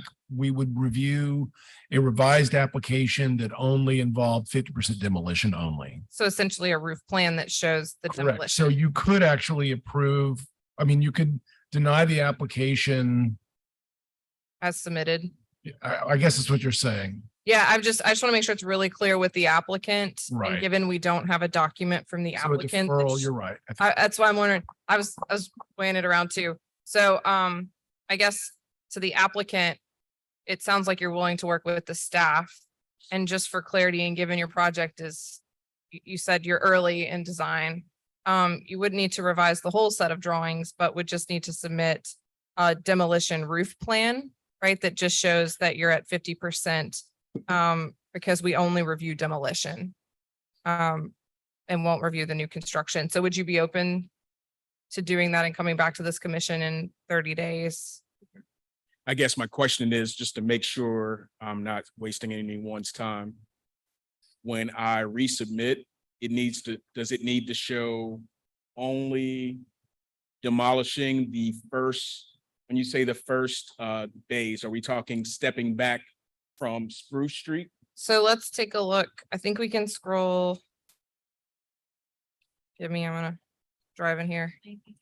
We don't have an existing site plan, but we do have, hopefully we could use like the A01 plan.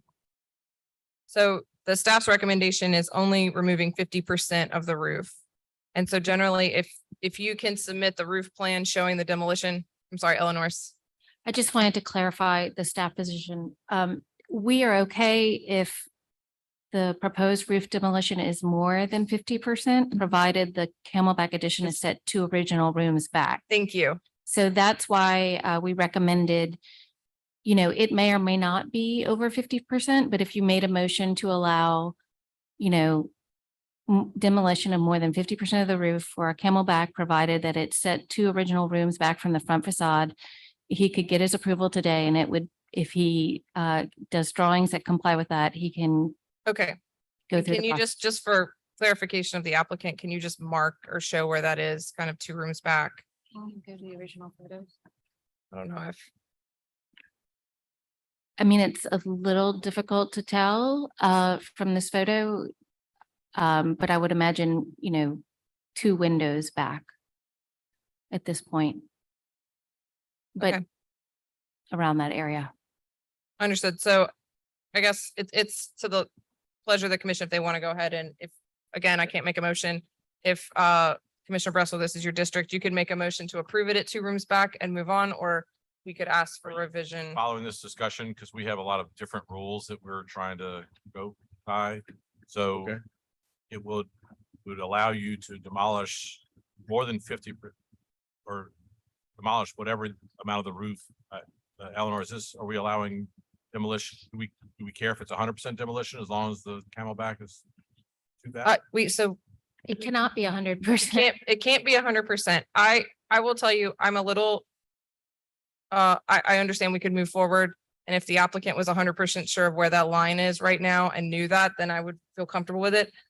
I would highly recommend we defer and allow for a floor plan that has the exact location of that line. And if it is over 50%, but you work it out with the staff in terms of it being an approvable 2 rooms back, and that could be, you know, 52.5%, 60%, whatever that ends up being, but work it out with the staff in advance. So we have a diagram showing exactly what that roof demolition is. Because what we would hate to see happen is some confusion and you end up back here because you're now asking for retention of demolishing too much. And so I can't make that motion. Now, would he be able to come back next month with the revised application? Yes, absolutely. We would just defer his application. But it's going to be a different application. This is a deferral. It would be the same application, just revised drawings. Yeah. Okay. Yep. So, yes, sir. Sorry. I just wanted to ask a question. So when you say 2 rooms, so downstairs currently, if you're looking at that photo, where it says Blue Flame, that was a bar. So it's 1 open room. And then where the 3 windows are on the right side, that was a laundromat. So there are only 2 rooms downstairs. It's technically 2 rooms. It's usually 2 bays of if there had been walls that had not been removed inside of it. So it's usually 2 windows back. I'll let Where's Spruce Street on that map? That on the side? Yeah, I think the staff can work out the original room issue during the deferral period. okay, great. Yeah. So we're either you can withdraw, right? Or no? No, we're just, We're gonna pass the motion to defer, right? yes, I need a motion from, well, first I need to ask for public comment. Then I need a commissioner to make a motion to defer the application to allow the applicant to work with the staff to determine what is 2 rooms back for the demolition of the roof. Then you get to come back next month for approval with staff recommendation. Thank you. So that, but it sounds like the applicant is very willing to work with staff and has time on the project to do so. So with that, I'm going to ask, is there any public comment on this application? There's no public comment. Do I have a motion from any I'll commissioners? move to defer a month so you can get with staff, come back with a recommendation that you like, and can live with, and something that we can approve next month. We have a second to that motion. Commissioner Hackenberg seconds. All those in favor? Motion passes. We will see you in a month, hopefully with approvable plans. Okay. Okay, Thank you. all right. Thank you so much, and thank you for working with the staff. Okay, item I 7465 Pitt Street. Is the applicant present? Please step forward and state your name and address. The staff will make their presentation and we'll hear your comments. following. Joshua Rounds, 7001 East Tamron Boulevard. Thank you. Staff will make their presentation. This is an application for demolition of a non-contributing rated single-family one-story building to grade in partial control Carrollton. FEMA surveys indicate that the single-story masonry clad frame building built in the mid-century aesthetic was constructed outside of the Carrollton district's period of significance between 1960 and 1970. Due to the non-contributing classification of the building, staff does not object to demolition of the structure. So my recommendation is no objection. Thank you. To the applicant, do you agree with the staff's recommendation? I agree. Wonderful. Do you wish to address the commission? No. Okay, thank you. Is there any public comment on this application? There's no public comment. Commissioner Bressler, this is in your district. Yes, I'll move for approval based on staff recommendation of demolition. Thank you, Commissioner Bressler. Commissioner King seconds. All those in favor? All those opposed, the motion carries unanimously. Thank you and good luck with your project. Thank you. New business retention applications, item A 1924 Dauphine Street. Is the applicant present? Please step forward and state your name and address for the record. The staff will make their presentation and we'll hear your comments following.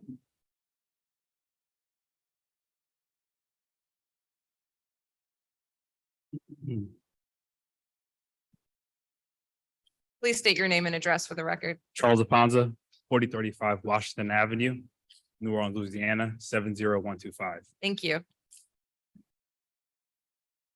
Staff can make their. oh, Derek Riley, I'm the owner, 1924 Dauphine Street. Thank you, Mr. Riley. Okay, this is an application for the retention of demolition of portions of existing brick and post exterior walls at a significant rated 1.5 story, 2-family residential building in deviation of a C of A and full control marinade.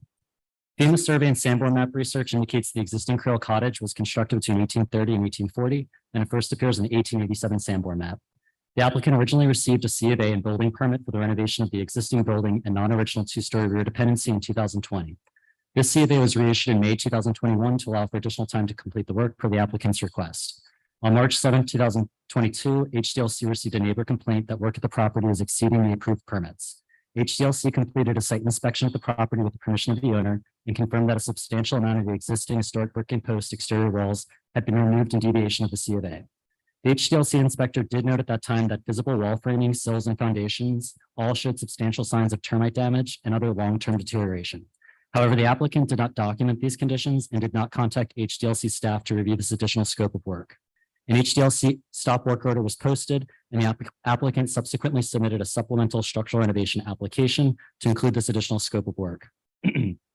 However, the drawings provided did not include necessary information related to the portions of exterior walls already demolished, indication of other exterior walls that may also require replacement, lacked indication of stated structural work such as leveling of the foundation, and appeared to indicate that all existing first floor historic brick and post walls were proposed for replacement with new 2x4 timber framing. Several additional drawing resubmissions were provided. However, each was noted by staff as lacking the specific information and clarifications requested previously. Eventually, the owner engaged a new architect to prepare the current drawings, which considerably improved the quality and clarity of the materials and the proposed scope of work. Following this submission, the applicant confirmed that they also intend to replace the existing walls in kind to match the historic brick and post condition. However, since substantial portions of the exterior wall have already been demolished, the applicant must first receive approval for retention. While the HDLC does not endorse the unpermitted demolition work completed at the site, staff has confirmed that the building walls and sills were likely severely deteriorated prior to removal, and the applicant has worked extensively with staff and has agreed to reconstruct the original historic wall condition. Based on this and the age and significant rating of the existing building, staff recommends approval of the retention requests and recommends a fine be levied for this unpermitted demolition. Staff also recommends a proviso that the applicant must submit full and complete drawings and details, including means and methods for this historic wall reconstruction work prior to issuance of the supplemental C of A. Because this demolition work was completed before August 1st, the application is subject to the previous fine structure of $1,000 to $10,000 maximum. Thank you. So the applicant, do you wish to address the commission? Yes, I'm the contractor. I'm the new contractor. Ideally, we would like to get this building back into commission as soon as possible. The previous contractor did a demolition before I took over, but ideally there is termite damage and we would like to get it closed before storm season. But ideally, if we want to keep this structure for another 100 years, and to do that, we have to start renovation soon. Yeah, I've been working on this project for like 5 to 6 years. And what's going on is that the building in 2017 was already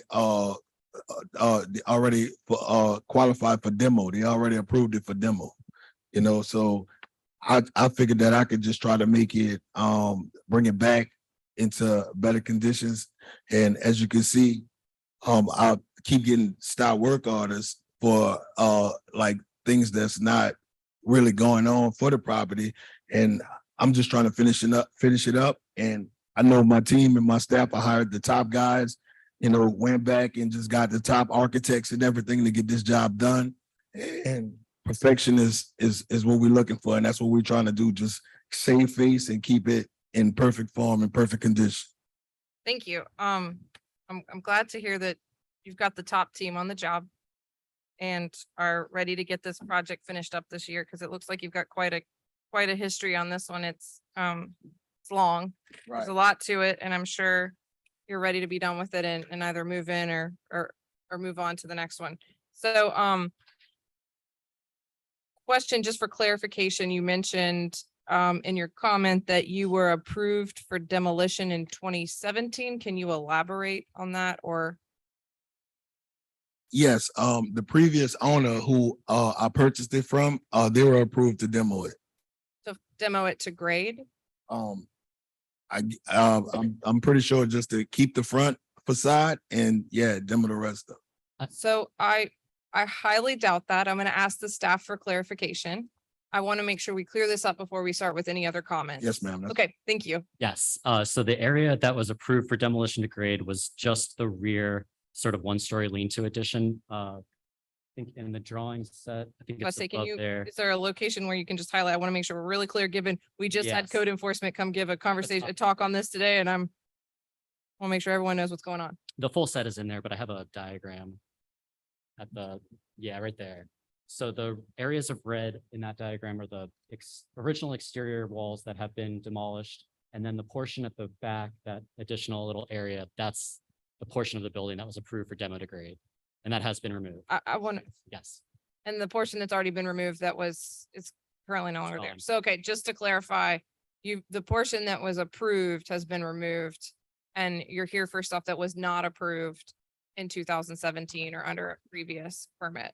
And to be clear, and correct me if I'm wrong, Dennis, the portion that's shown in red was demolished without a permit. The portion that is shown as a dashed line was the lean-to that was approved. Thank you. So I just want to make sure And- that's understood by everybody. Just for the, sorry, I know everyone's eyes are varying and it's hard to see stuff on the screen sometimes. So if the commission's looking at the screen, you can see the red L, everything to the right of that was approved to be demolished and has been demolished. And right now what we're reviewing is the stuff that's highlighted in red. So the back wall to the right, the planned south wall, and then the portion to the north. And I want to make sure the applicant is clear with that as well, because I don't want you to leave thinking something had been approved previously and that you're also here, like you said, you're trying to do this with the top-notch team. Okay, great. So with that, we do have public comment. I'm going to go ahead and call that, and then we can start kind of asking a few more questions. Thank you. Alan Johnson. Please step forward, state your name and address for the record. Hello, my name is Alan Johnson. I live at 1418 Charters and I'm the president of the Faubourg Merit Improvement Association. I want to thank the staff for working so diligently on this one. quite a history, getting us to where we are today. And I think we're in a good spot. When I think of brick and post, I think of the Maroney. It's such an important part of the architectural story and history of our neighborhood. And it's so important, I think, to keep a brick and post and our significant buildings intact like this. So I want to thank you for your hard work and the staff. And I think we're in a good place to repair the damage that was done. Thank you. Thank you. And just as a reminder to everyone, it was a longer staff report that got read, but we have the retention items. It's a partial exterior wall demolition and replacement. And the staff is recommending approval, including a fine for the unpermitted demolition, with the proviso that the applicant must submit full drawings and details before the C of A is issued. And to the applicant, I just want to confirm you are you are willing to comply with that proviso that you will submit full drawings and details prior to the C of A being issued. Yes. Yes. Yes. And Mr. Riley, Yes, ma'am. okay, great. Thank you. Both GC and owner. This is excellent. If I Okay. could add to that, please. Yes. We want to make sure that the directive from the commission makes it clear that these drawings and details must indicate brick between post construction. There seems to be some misunderstanding that the drawings that we're getting indicate contemporary lumber construction, which is not the same type of construction. So I just want to make sure that that is part of what is required by the commission. Thank you. Thank you. And I guess just to that note real quick, Commissioner Bressler, I know you probably got a couple questions. Let's scroll up. There is an image in here and I just want to make sure, again, this is televised. It's a great time for everyone to learn. Scroll up to the top of the report.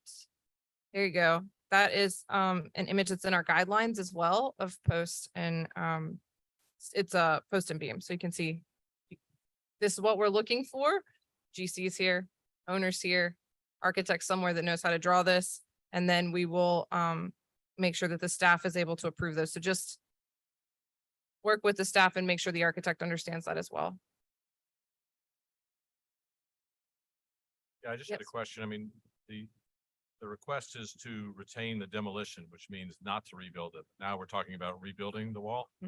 No, not at all. What we're saying is that what is gone is gone. And so what you're being asked, what the staff is recommending is that we need to document the fact that this was gone, that this has been removed. So we're retaining that. We seem to have this question often about retaining a demolition. No, But I get that. the second part of that is the reconstruction. That they have to, this is full control in a significant building. So the reconstruction is what we're then discussing after the retention of the demolition, And right? Otherwise we'd end up with a Swiss cheese. just So again, Clarify. scroll, if you'll go down to the photos for Commissioner Bressler. So click through where the bricks are sitting on the ground. Those shouldn't be sitting on the ground. So the owner should have retained all of that brickwork. And so you can see the diagonal posts that are in there. And so what the staff is making sure is that the applicant, their team understands historic, full control, significant buildings, and provides details that clearly show you understand that and that you follow that procedure. And again, none of that, it's very clear. It was demolished and was once there at one point. Yes. Okay, Commissioner Wakeman, this is in your district. Yes, so I did want to, I won't go back over what. Will you speak into the mic just a little bit more? Sorry. Thank you. Either I'm too short or it is. I didn't want to go back through what everybody else has already said, but clearly it's a bitter disappointment to see the amount of demolition on a historic building in the neighborhood. This is clearly by its roof line a pre-1835 constructed Creole cottage, and they're really dear to the heart of the Faubourg Marigny. And I urge you to really fulfill your promise to have an A team to bring this beautiful building back up to standard.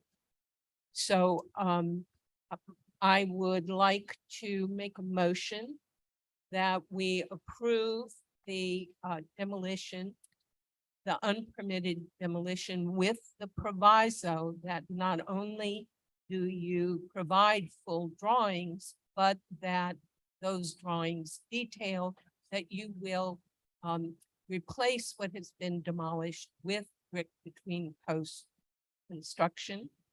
And for that reason, I'm suggesting a fine of $5,000 rather than the full amount that ordinarily I would be inclined to propose for a demolition of such a significant building. Thank you, Commissioner Wakeman. Do we have a second to that motion? Commissioner Zapari seconds. To the applicant, I will let you know this is a highly visible building. Both Commissioner Wakeman and myself pass this building all the time. I know several of the staff do as well. So I would just highly encourage you to work with the staff moving forward to the GC, call the inspector, call the staff, do it in writing, and just, we don't want to see you again. So, and we want to see you get finished before storm season. So thank you. So with that, we've heard public comment. All those in favor? All those opposed? The motion carries unanimously. Thank you very much. Good luck with your project. Thank you. Can't wait to see it finished. If you, just because you do have a fine attached to it, I'll read this as well. If you don't agree with the decision today, you do have 10 calendar days from the date of this meeting to appeal to City Council in writing, and the staff will furnish you with the details of that appeals process. All right. Thank you, ma'am. Thank you. All right, item B, 1232-1234 Louisa Street has been withdrawn. Item C, 328-330 Newton Street, is the applicant present? Please step forward and state your name and address for the record. Isaac Antoine, 328-330 Newton Street. Thank you. Staff will make their presentation. Yeah. This is an application for retention of inappropriate windows at a non-contributing rated two-story, two-family residential building in deviation of a C of A in full control Algiers Point. 330 Newton Street is a new construction residential building in Algiers Point. A final inspection revealed several deviations from the approved drawings. The noted items included the inappropriate installation of the front metal balustrade, inappropriately sized front facade transom, the absence of gutters and downspouts, and horizontal foundation screening, and installation of inappropriate windows at side elevations. Since the inspection, the applicant has completed a significant amount of work to correct the metal balustrades, the transoms, gutters, and downspouts, as well as a horizontal foundation screening, and is currently seeking retention of the windows. The HDLC approved plans included the use of 2/2 wood windows at the side elevations. However, vinyl 1/1 windows were installed, and the installed windows, although vinyl, are recess mounted. The main issue is that the windows have different sash sizes, which is not approvable by the HDLC for replacement windows or for new construction. Based on the visibility, staff recommends that the first 4 windows on the left side elevation be replaced, as well as 4 additional windows at the right side elevation visible from Test Street, and that they be removed and replaced with HDLC approved vinyl windows that fit in the existing openings. Thank you. So just to make sure we're understanding that it's 4 windows on the left elevation and 4 on the right, and we are not looking at any revisions today on the front of the building. That's In terms of correct. retention. Yeah. Okay, thank you. The correct windows were installed at the front elevation, and then there are some windows on the side elevations that, given the visibility, would not require replacement. Okay, Yeah. thank you. So the applicant, do you wish to address the commission? Yes. So as far as the original railings, they were put, we added extra posts for safety concern more so than aesthetics. But upon us correcting those screens and the gutters installed as well, we just seen, not only from a cost, but from a time of actually purchasing and waiting for the windows to come in, it would just be too drastic and an extended timeline to actually agree to replace all of the windows. Okay, so, so currently you're in front of us just requesting the retention of the 8 windows and do not agree with the staff's recommendation on that. The staff is recommending denial of the 8 windows, given they're highly visible.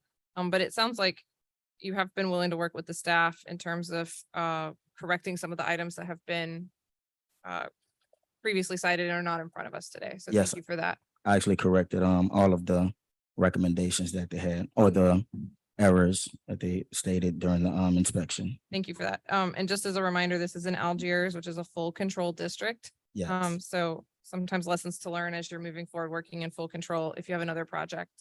Oh, and the transoms were changed as well. Excellent. Thank you. Again, we're just here today to review the retention of the 8 windows, 4 on the right, 4 on the left. Is there any public comment on this application? There's no public comment. This is in Commissioner Zapari's district. And I know you are very well versed in all things retention, and windows. We've seen quite a few of these in Algiers.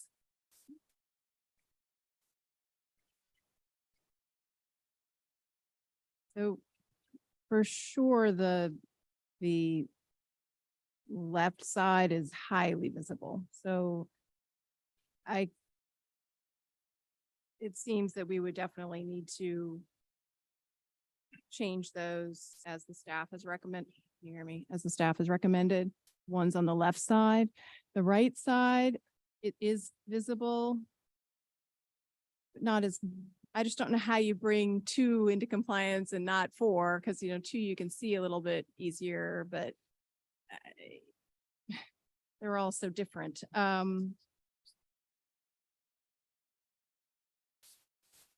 Staff, do you see any compromise here, or, I mean, Yeah, in terms of the visibility at the right side elevation, I think that was the question. I mean, the house does extend back on the lot and it can be seen from Test Street. There are 2 lots there with 2 buildings, so the visibility does change as you go up and down the street. So that was kind of written into the recommendation in that way, but also with the understanding that the commission might review it. Commissioner Zapari, I'm looking at the floor plan, and so the applicant, I don't know if the floor plan is still relevant, and is the floor plan, the first floor living and kitchen space is open, and when you're inside that space, you would see all 4 of those windows together? Yes. Okay, so to me, that would be the only thing, is if you have 2 windows that get changed out on it's a little weird, in terms of room layout. On the second floor, I guess what I was looking at is maybe you could do 2 on the right and 4 on the left. But given the first floor condition and with the kitchen layout, it just seems you would have 1 oddball in that layout, which seems odd. So I don't know if that helps with your decision or thinking through it, but it's just not I can't read that very well, so that's not my forte. So thank you for that. So what you're saying is it's kind of all or nothing, yeah, the only one that seems, if you were maybe the master bath window on the second floor. But again, that would be a little bit unusual from the street because you'd see a different window from above than below. That plan sure is nice. Wish we had stuck with it. Sorry, I know we have jurisdiction on what's visible from the street, but given this is retention, we try to look at it as well from what you'd also see. Commissioner Bruno, yes, sorry. So the windows are installed correctly, but they're the wrong windows. The windows aren't uniform in terms of the sash. The staff will need to, I haven't seen it in person, the staff will need to respond to that. These windows weren't reviewed by staff, but what was installed, what was approved was not installed. And even though, this is the way that they're mounted into the plane of the wall is correct. It's the difference in the sash height is we don't approve windows that have different sash heights. So they should be even. Whereas in this one, the top sash is just a little bit bigger than the bottom sash. So they're just not an approvable type of window. However, the appearance, how they're mounted would be typically approvable. Okay, that's, I mean, the windows look pretty weird. I mean, I did see it in person. It's sort of like trying to go historic in the front and something else on the sides. So this one's, I try to be as lenient as possible because I know like it's a risk and it's wonderful to be redeveloping in these areas. But this is pretty odd and I don't think we can retain them. So, Do you want to make a motion? yeah, so I make a motion to Oh. deny. Sorry. I'm gonna let the yes. applicant, do you want to respond or? I just have one statement. Throughout the process, I can say that this was done as an error, but one thing I can say, and I hope, Chase would agree on, is throughout the process, whether it's from the beginning or throughout, I made sure that I reached out to Chase and stated, hey, like, would this be fine? Would this be different or would this be okay? But this was something that was like totally done in error, but I understand to replace them would be the proper thing to do, but it'll almost be impossible for me to do without having to tear up not necessarily the integrity, but the structure of the home, which can create a much larger problem, not only for the neighborhood, but for me myself. So I just want to, let that be known to everyone as well, that it was done in error, but I tried my best to over communicate with Chase with everything else that I did throughout this project.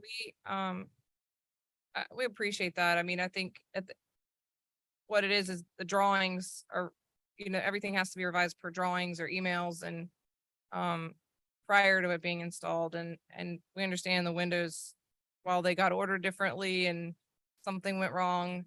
The issue is just that the sashes aren't even at like 50%, they're lower. And as you probably heard, sometimes we get people who are in front of us who are like, hey, my neighbor had it, why can't I do it? And so we as a commission work with the guidelines and the staff. It sounds like Chase has been nodding his head as you say this. But what we've also heard is that you're working to correct a number of other items that are not in front of us for retention. And we do appreciate that. The windows are an issue. I will say people do window replacements all the time on their homes. And so it is a bit of work, but it is pulling out the trim and replacing the windows. It's possible. This commission's also aware of that as well. But we do know that there's usually lead time associated with reordering windows and some other things that are with that. Again, I can say we're sitting here deliberating it and trying to see if we can come to a way to do less than 8, but I will tell you there's 4 of these that are highly visible. And this commission, it's very clear that that's sort of a non-negotiable. And at that point, it's just the quantity and how visible it is from the other side as well. So I just want to make sure you understand that as we're deliberating it and what we're looking at in terms of guidelines, we'd prefer you're not here at all, quite frankly. And that, things are done per the drawings to start with. So, yeah, but we do have a motion on the floor. And so with that, we're about to have a motion, I think. So I'm going to go ahead and let Commissioner Zapari, who's in Algiers, she's in your district. Sorry. And I believe I did was there any public comment on this application? Okay, there's no public comment. We speak into the mic. I said, do you care if he comes more in line with the existing windows? Or is this total at this point? It's not What was asked is to bring them in line and have equal 1/1 or what other approvable windows with the right. It would just be an approval window that we would review and approve. And this type of window is not approvable. But I don't believe we're talking about adjusting the height. No. No, so Relocation it's a or window replacement. We're not reworking. straight replacement. Yeah, we're not redoing headers and sills. It's just a window replacement. Oh, okay. Right. Okay. Okay. Yeah, so we're just replacing the windows, same size, but just the correct style. Okay. I know it's a hardship, but it's doable. And I think this is a new project, so we would sometimes give time to replace it, but I don't think this is that type of situation since it's new and going to be for sale and all that. So, so I'll make a motion to deny the retention of the 8 windows and that they be replaced. They're replaced with HDLC approved Yes. windows. Yes. Thanks. Is there a second to the motion? Commissioner Wakeman seconds. Is there any further discussion from commissioners? Commissioner King? Does it have to be all 8? You said 4 of them are highly. But Well, I think we discussed. Yeah. I think the layout's going to work. Okay. So that's right. I mean, They're visible. it would be really, they're visible enough. I mean, and there's like ones on the bottom wouldn't be visible, but then all of a sudden, or some wouldn't, but then all of a sudden you'd have those very different windows on the bottom to the top. I don't think. And again, the staff's recommendation is 8. We trust that the staff, there's a number of other windows that could have been called to also replace because there's a number of other ones that are visible. But the staff is working on this one to compromise and to do what they can as well. So. Okay, so we have a motion on the floor. We have a second. All those in favor? All those opposed? The motion carries unanimously. Your application has been denied by the HDLC and you have 10 calendar days from the date of this meeting to appeal to City Council in writing. The staff will furnish you with the details of the appeals process. So just to confirm, how many windows do I have to replace? So let's take a look at the photos and the staff will work with you, but we'll give you, it's 4 on the sides, 4 on the right and 4 on the left. And Chase will give you all that information and it will also come to you in written format as well. So those 4 and the 4 on the other side, correct? Correct. On the side elevations. And again, make sure you get everything approved by Chase. You might even before you order the windows, send them over just to make sure that they are stamped and approved. So even those 2 windows in the front that aren't visible to the street, I still would have to change those? 2 on the front. I'm sorry. So, No, not the 2 facing the street, so those but 4, on the rotten building side, yeah, I would have to change those. it's the 4 on that side. Yes. And we can see lots more than 4 on that side. Okay, so those 4 and, okay, Make sure, look, we've voted. We've gone 4 on the right, 4 on the left. They're the exact ones that the staff also recommended. Chase is your guy. Work with Chase moving forward and make sure that you've got everything approved prior to ordering the windows. okay. Okay. Thank you and good luck with your project. Did you state the appeal right? I did. Okay. Prior to the questions. Item D 911 Jackson Avenue, is the applicant present? Please step forward and state your name and address for the record. My name is Jennifer Taylor. I'm at 1115 Lion Street. I work with Donald McGinnis. Thank you. The staff will make their presentation and we'll hear comments following. This is an application for the retention of the removal of a chimney at a contributing rated 1-story single-family residential building without a certificate of appropriateness. On October 10th, 2022, Inspector Daniel Seal noted a large pile of bricks and a missing chimney on the building during a demolition by neglect inspection. The applicant stated that a tree at the front right corner of the building had fallen during Hurricane Ida and it damaged the chimney, warranting its removal. Hurricane Ida made landfall on August 29, 2021. Pictometry satellite images show the front chimney and tree at 911 Jackson is intact on September 3rd, 2021. Satellite images taken September 10th, 2021 show that chimney and tree had been removed. As the chimney were removed without HDLC approval or permits but cannot be reconstructed, staff recommends that the retention application be granted. Staff also recommends that the applicant work closely with staff moving forward. Thank you. So the applicant, do you wish to address the commission? I was not aware that they did this. I would not have allowed it. But as it is, we do have an application to renovate the rest of that building and bring it back up to code. And we also have an ARC approval to combine the house and the other side. So we're about to be under construction, and I will make sure that they don't do anything without approval anymore. Wonderful. This is in the lower garden district, full control. It is a chimney that has been removed, and as everyone has learned here multiple times, chimneys do not come with fines, but the retention to be granted. I will state this as we are always sad to lose a chimney. Agreed. I am too. And so, Jesse LeBlanc would be very upset if I didn't remind everyone of that. And, but yes, this is in the lower garden district, which was Jesse's district. We do not have a commissioner. That seat is vacant. Commissioner Hackenberg, you're nearby. Oh, did you check for public comment? I will. Is there any public comment on this application? Great. We have a motion. It sounds like. I will reluctantly make a motion that we grant the retention. Thank you. Do we have a second? Commissioner King seconds that. Is there any comment from other commissioners? All those in favor? All those opposed? The motion carries unanimously. Please make It sure won't that your happen again, I client promise. I will works with make the sure. staff moving forward. Okay, thank you. Thank you. So, thank you. Okay, item E, 4016 St. Claude Avenue. Is the applicant present? Please step forward and state your name and address for the record. My name is Paulo, living in 5588 Woodlawn Place, New Orleans. Thank you. The staff will make their presentation. We'll hear your comments following.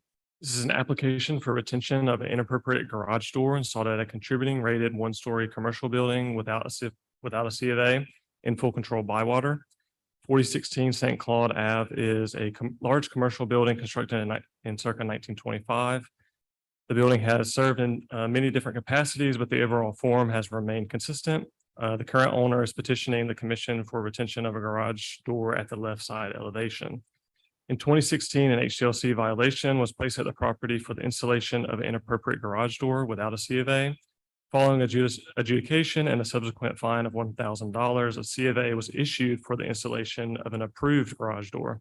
However, the garage door was not installed and the violation remained at the property, and it currently remains. In January 2023, a permit was filed for exterior work at the building. The applicant chose to seek retention of the inappropriate garage door, citing that the violation did not occur during their ownership. Due to the fact that the violation occurred in 2016 and has yet to be corrected, staff recommends that the garage door be incorporated into the current scope of work and retention be denied. Thank you. Do you wish to address the commission? Yes, I just, like you guys can see that door, well, right now I'm want to comply the subject for the door. And I mean, right now I don't need that door be there. I mean, I'm very open to any suggestion. And that's all I have to say about that. Okay, thank you. Okay, so this, you own a building. You're the owner? Yes. Okay, wonderful. Thank you for coming today. We appreciate it. So you own a building that's in Bywater in full control, which means any demolition, any new work is subject to HDLC review.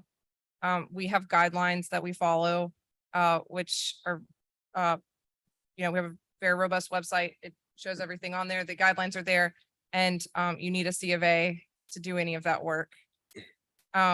So I think you've made a comment that you are, willing to take the recommendations of that. As such, the staff has reviewed it and is recommending that we deny the application for retention of the door, and that one that is meets our guidelines and standards be installed. And so are you willing to comply with that? One is the recommendation I will apply is if you see as the door there, is to have a siding, if you can possible go and install the siding over the door. So that's mean when you see from the street, you're not gonna see the door as well, because we're gonna be wrap the door with the siding. That's one recommendation. And like I said, I'll be work on this neighborhood for like 12 years. And That's what right now I do something with the building. I came with the city, and when I purchased the building, I bought like that. I didn't know they have that door problem. So I'm gonna look to the staff because I know you know this case. And there is an approved stamp drawing in here, and I believe that is what you're referencing in terms of cedar lap siding potentially. No, I wasn't aware of the idea of completely going over it with siding. It was for the retention of the door as installed is what, that was what I thought that was coming for retention. So I wasn't aware that potentially the scope of work included removing the door and just having siding. Understood, but it sounds like the owner is willing to work with the staff to hopefully modify the door, but we would still, this commission would still deny retention of the door that's currently in place. And then you could go back and work with the staff to put it into compliance. Does that make sense? Okay. So it sounds like there's not a lot to deliberate on. This is my district. I can't make a motion. But we can, if I could, I would make a motion to deny the retention, and the applicant will work with staff to move forward and bring this door into compliance with our guidelines. I'd like to make that exact same motion. Wonderful. Thank you, Commissioner Wrestler. Is there a second? Commissioner Hackenberg seconds. Is there any public comment on this application? No public comment. All those in favor? Oh, Commissioner Wakeman, you have comment? I just wanted to make sure that the applicant understood what we were saying here, that the staff is saying they were unaware that you were interested in essence, removing the door altogether and just putting siding, closing that opening up with siding. So in order to do that, you would have to work with the staff.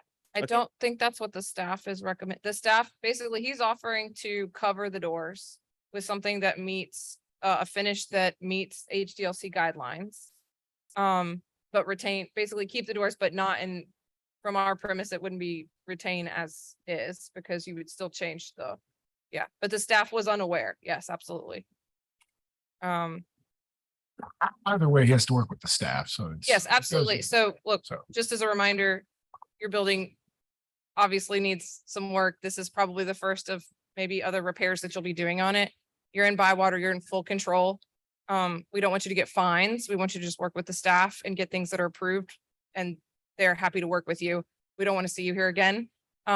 So just to make sure that you're aware, when you go back to do these revisions, they need to be stamped, just like this drawing is that you have previously that was stamped by the staff. All the drawings have to be stamped and reviewed with their notes. Okay. Does that make sense? Do you understand? Okay, great. So we have a motion on the floor and a second. Thank you, Commissioner Wakeman, for the reminder. Is there any further comment from commissioners? I called for a public comment. All those in favor? All those opposed? The motion carries unanimously. Thank you and good luck with your project. Given you have a denial for retention, I do have to read the appeal rights. So your application's been denied by HDLC Commission, and you have 10 calendar days from the date of this meeting to appeal to City Council in writing, and the staff will furnish you with the details of the appeals process. Thank you. And thank you for being willing to work with the staff. Good luck with your project. Okay. Item F, 4170-4172 St. Anne Street. Is the applicant present? Please step forward and state your name and address for the record.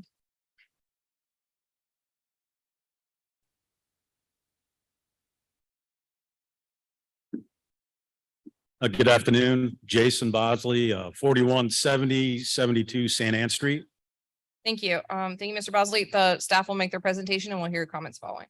This is an application for retention of wall demolition beyond the approved scope at a contributing one-story, two-family residential building in deviation of a C of A and partial control Parkview. The building is a double shotgun residence constructed in circa 1900. It's one of 5 identical buildings on the block. In July 2022, the HDLC Commission approved roof demolition of over 50% for the construction of a camelback addition. The submitted drawings as seen below did not include wall or foundation demolition. The HCLC C of A included that any demolition beyond the approved scope would result in costly delays and or fines. On January 10th, 2023, an inspection revealed that significant wall and foundation damage and demolition had taken place at the building. Although it is unclear what the exact percentage of wall demolition that took place, it far exceeded the approved scope. The drawing showed no exterior wall demolition within, but included retention of existing windows and other items.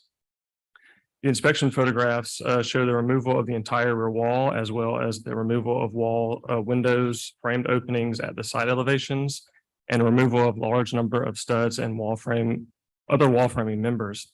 In addition to wall demolition, the building's foundation was reconstructed. The building received new sills, CMU piers, and the replacement of several joists. Following communication with the owner, evidence through photographs and videos was submitted showing significant termite damage and wood rot throughout the building. Images furnished by the owner document the severity of the insect damage to structural wall and foundation members. The images show wall studs, floor joists, and sills completely deteriorated from termite damage.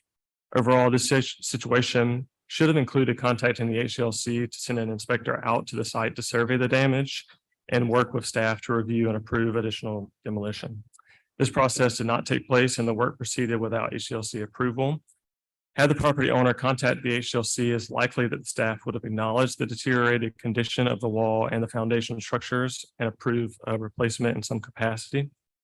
Correspondence with the property owner has revealed that as much original material as possible has been salvaged for reuse.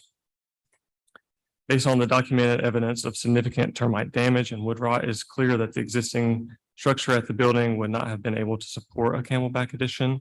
And although the property owner should have contacted the HLC upon discovering the extent of the existing damage, staff would have agreed significant portion of the wall and foundation members were beyond repair.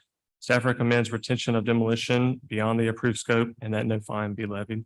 If the commission moves to levy a fine, staff recommends be moderate. Thank you. So the applicant, do you wish to address the commission? I've read the report. I've had a lot of interaction with Mr. Clue back and forth as soon as I received the email, indicating the results of the inspection. And through interaction with him, come to understand that my interpretation of the original COA was not what was intended. I thought I was working within that, but obviously I was able to, support what we were doing here, sharing that back and forth with Mr. Clue. I agree with his recommendation, and I have made a wholehearted attempt to salvage, reuse, renovate, repurpose anything that I can to go right back into this building, whether it's the brackets, whether it's the flooring, whether it's anything, the doors, anything that is salvageable is going right back into the house. And evidence to that would be the house right next door to it. My wife and I had previously owned that. The house that we live in right now, directly across the street, which we have restored. Both of those houses did not have the termite damage that this one had. It literally was disintegrating as you touched it. It was very disheartening. Watch your investment basically just be reduced to sawdust. And so working very, very hard to try to realize the approved plan that was approved back in July. And so I appreciate the dialogue that I've had with Chase and him working with me. I'm available for any additional questions. Thank you.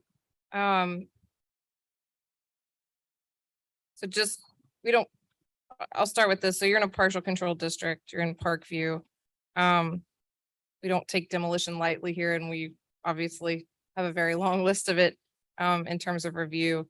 I just want to ask a question to the staff just to clarify. So the applicant did the applicant come to the staff noting that they were over 50%, or it was discovered in an inspection? It was discovered in an inspection. Okay, so just for future work, and we appreciate that you've worked on a number of projects in that partial control district. You are in a partial control district, and from the photos, you're far over 50% and over your approved drawings. So yeah, that's very clear. And just to make it clear to the commission that you didn't necessarily come willingly letting us know that you demolished more than 50%. It was found by an inspection. Okay, so with that, I'm gonna go ahead and hear public comment. Looks like we have 3 cards to that, and then we can get into further discussion. All right, Colleen Mosley, I'm assuming you're in support. I have Amy Kennedy as well. You're in support. Zach Smith, looks like you're in support. I am, and thanks to whoever lowered the microphone from the earlier in the day meeting. Zach Smith, 530 South Normandy Francis. One of the reasons, the neighbors are here in support is they've seen the efforts that this couple has gone through to restore in the best way that they know how. There was a mistake made not to notify the HDLC, but as the staff has correctly pointed out, if the phone call would have been made, it would have come to the same conclusion that this building was just too far off. The fact that they went to painstaking efforts to remove all of the elements they could possibly keep and keep them well preserved on the side, I think speaks volumes. We'd love to see this group let them off with an extreme warning, and I know that they will not do it again. In this particular case, there was even another neighbor that was planning to come and fell ill, but we wanted to make sure that the neighbors were here in support and also not taking up your time with saying, the same story again and again. But at the same time, thank you so much for your consideration. Thank you. I just want to make sure, again, this is televised and there's a number of other people here for demolitions, and we understand you're renovating a number of properties, but we really don't want to see you again. And we would like to see you work with the staff and make sure you're following the drawings that are originally stamped and issued and working when that scope changes moving forward. And not when the inspector shows up and you get a notice. So do you understand that? Oh, I do understand that. And I think that's part of the dialogue that Mr. Clue and I exchanged is I work offshore. I was offshore giving marching orders. And the word I was getting back was this is severely rotted. Of course, we weren't going to keep that because we were preparing for framing. And so when I returned in from offshore, that was the same day I received the email from Mr. Clue. And it was very, like I said, disheartening to arrive and see the extent of what had been removed, because I was fully expecting that it was an investment, and to watch hundreds of thousands of dollars be reduced to sawdust, like I said, it's very disheartening. But no, I do understand, and like it was a misinterpretation of what the original COA covered also on my part, but I have a clear understanding of it now. Yeah, just for clarification, any contractor out there, if you're confused or don't understand the drawings that are in front of you and you're required to have one on site that's stamped, just pick up the phone and call the staff. Anyone's happy to help you, or even the inspectors. So, and they can help you understand that. And additionally, if you get the call, we have a number of applicants who are out of town and renovating homes that have had far more damage than this. And there's a note that there's, your team on site that are underneath you have demolished more than they need to.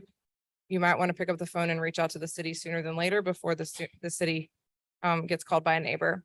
So, so with that, this is in Commissioner King's district. Yep.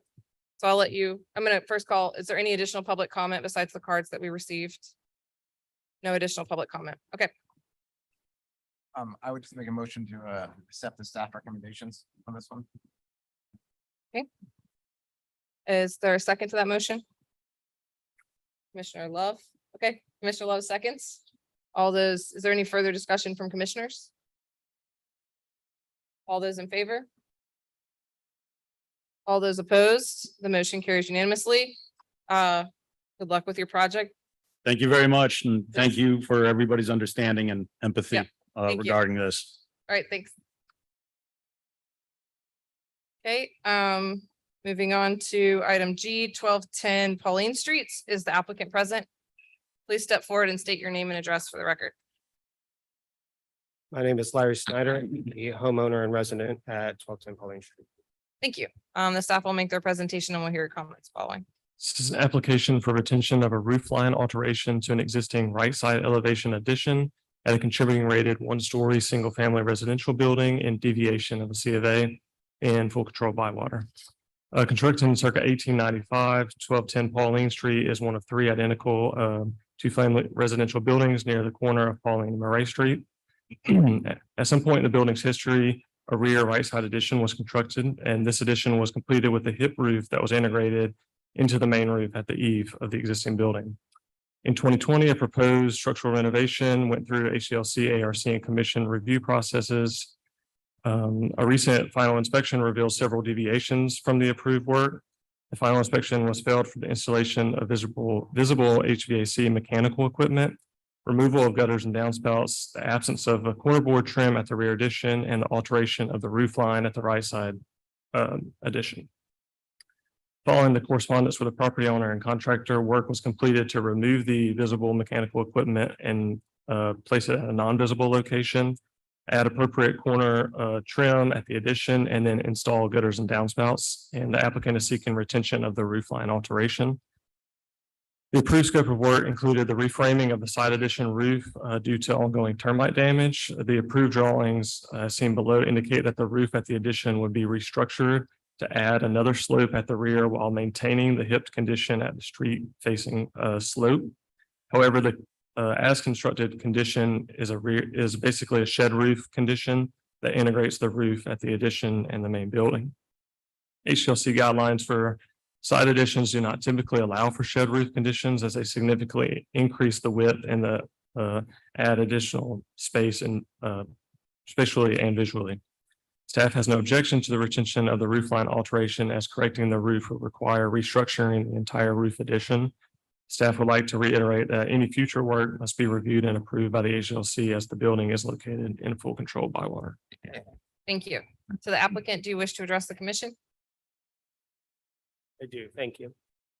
I just want to say that I fully agree with everything the HDLC is saying. This is my first renovation of my primary home that I've lived in for 10 years before we even did this. As my first renovation, I made the mistake of trusting my contractor a lot and not following up with the HDLC on certain things.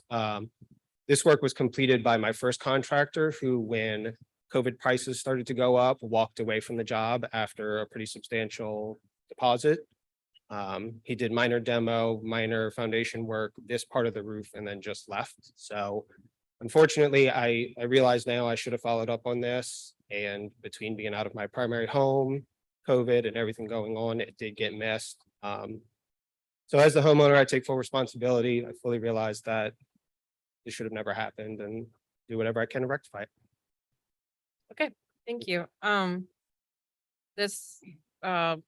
First I'll ask, is there any public comment on this application? There's no public comment. So just as a reminder, you've lived in your home for 10 years. You're aware now, if you weren't before, you're in HDLC full control. If you do any other future work that's on the exterior of the building, contact to get a C of A, shutters, or anything else. So with that, this is obviously the staff recommendation is retention of the roof line alteration with no objection. This is in my district. I can't make a motion to that effect, but if there is a commissioner willing to do so. If you could, what would it be, for example? Oh, it would be to go with the staff's recommendation to allow the roof line alteration with no objection. You and I are on the exact same page. Great. All right, so we have a motion from Commissioner Bressler, a second from Commissioner Hackenberg. All those in favor? All those opposed? The motion carries unanimously. Thank you, and good luck with your project. Okay, item H, 801 Patterson Street has been withdrawn. Item I, 3300 Bienville Avenue. Oh, the applicant present. Please step forward and state your name and address for the record. We are here. Zach Smith on behalf of the owner, 530 South Norman C. Francis. Wow. Okay. Wonderful. Thank you, Mr. Smith. Mr. Martin did not decide to come today regarding his building. Childcare. Okay. Thank you. Okay. I'll let the staff make their presentation. I'll hear the comments following. This is an application for retention of demolition of more than 50% of the exterior wall structure and 50% of the roof structure, which was previously approved at a contributing rated one-story commercial building in deviation of a C of A in partial control mid-city. At the April 2022 commission meeting, the commission approved roof demolition exceeding 50% of the construction of a Camelback addition. The commission agreed that the Camelback should be located at least 24 feet back from the front wall of the building. Following the meeting, revised drawings were submitted and subsequently approved by HLC staff. The approved drawings, as seen below, showed the required 24-foot setback and proposed wall and roof demolition. The approved wall demolition was limited to the rear wall and selective demolition of openings at the left side elevation. The approved drawings included the note that any demolition beyond the approved scope would be subject to costly fines and or delays. In early January 2023, a representative of the property self-reported that approximately 33 feet of the existing wall structure had been completely demolished at the side elevations. This demolition equals roughly 70% of the existing wall structure, which is excluding the front facade. Removing the rear addition demolition still brings the wall demolition on the side elevation walls to approximately 63%. And a January 9th, 2023 inspection also revealed that the entire foundation of the building was demolished and rebuilt. The applicant has not provided details regarding the decision to demolish a majority of the existing wall structure and foundation. Staff recommends retention of the demolition and that a fine be levied against the property for the demolition beyond the approved scope. The fine range for this particular property is $1,000 to $25,365 based on the building's 2023 assessed value. Thank you. To the applicant, do you wish to address the commission? You have 2 minutes. Yes, please. And the owner is here to also talk after. Thank you again so much for listening to us. I don't think there's anything in that report that is incorrect or worthy of being challenged. At the end of the day, Mr. Martin, who unfortunately cannot be here today, was called to do a site visit with the contractor who started to realize that he was going beyond the plans. And as soon as Mr. Martin was on site and realized where this was, immediately contacted the owner that there was a problem, immediately contacted me. And also we reached out immediately to HDLC staff to say, we completely understand that this went beyond what was there. This is an issue where a contractor thought he was doing a good thing. Contractor was not able to be here, was on a job in Mississippi out of state, but has an email that of course came in a little too late. We couldn't put it in the record and we'll save you the time necessarily of reading it, but essentially said, hey, I thought I was doing a good thing.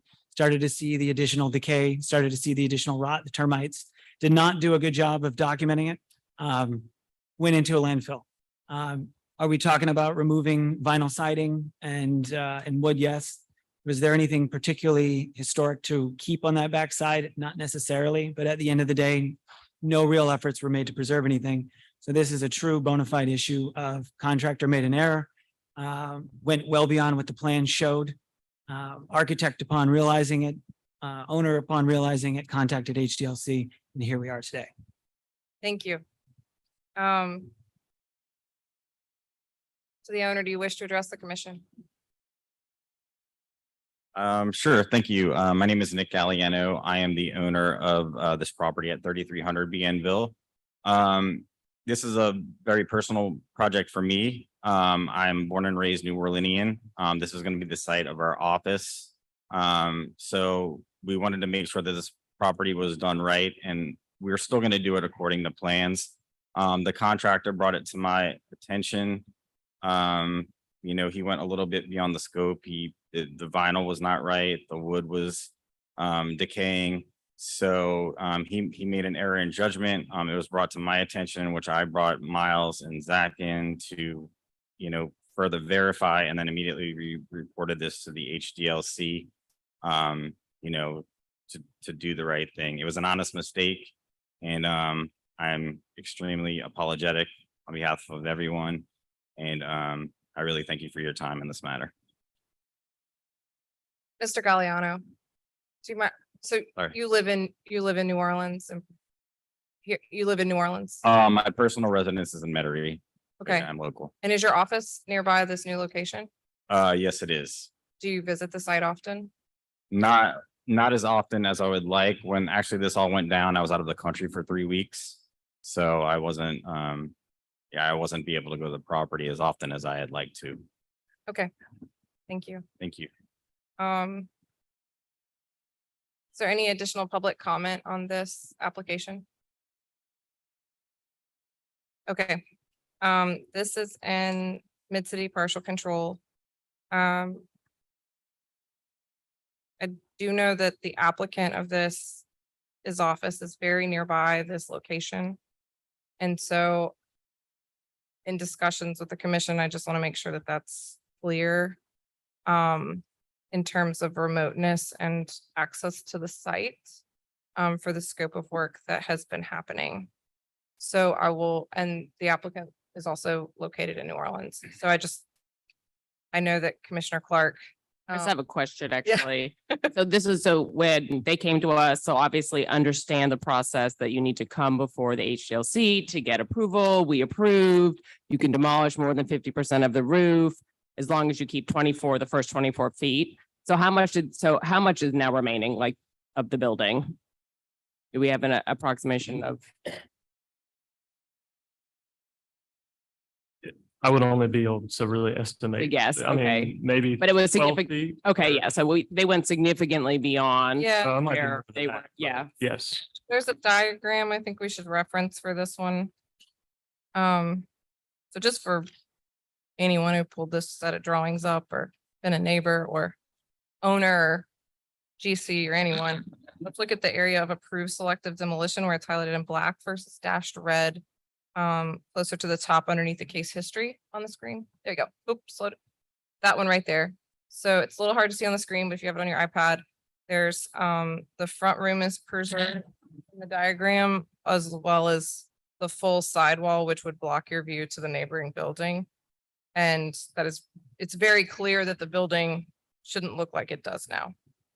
And so, also the flooring looks to be reframed and there seems to be significant work, at the floor that's happened as well. So it looks like, and lumber delivered, that this probably wasn't reported as soon as it had happened.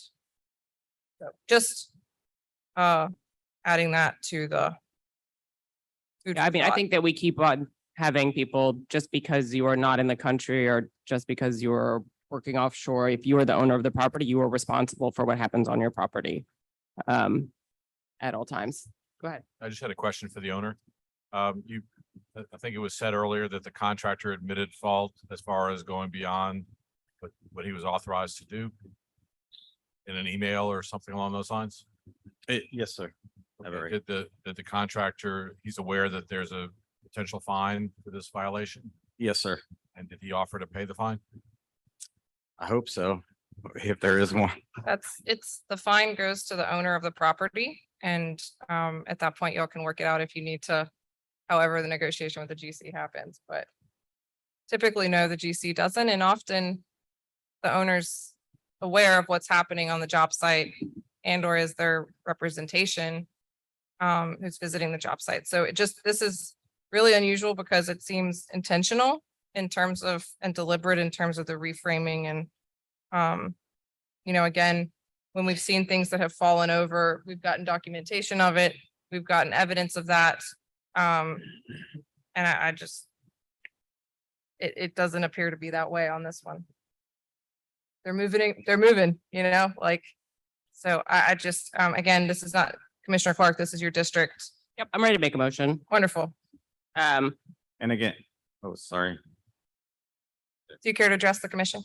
Yeah, I just wanted to say, I mean, we're gonna build it to the plans that we have in place. That's not going to, deviate. So. You're in a partial control district, so we don't Yes, ma'am. review it in terms of guidelines. So Okay. this commission doesn't look at that. We have control over the demolition Yes, and ma'am. we trust that owners, contractors, architects, everyone involved in the process is also aware of that. And we know at least your applicant as well as who you've also brought for representation is also aware of that. Thank you. Thank you.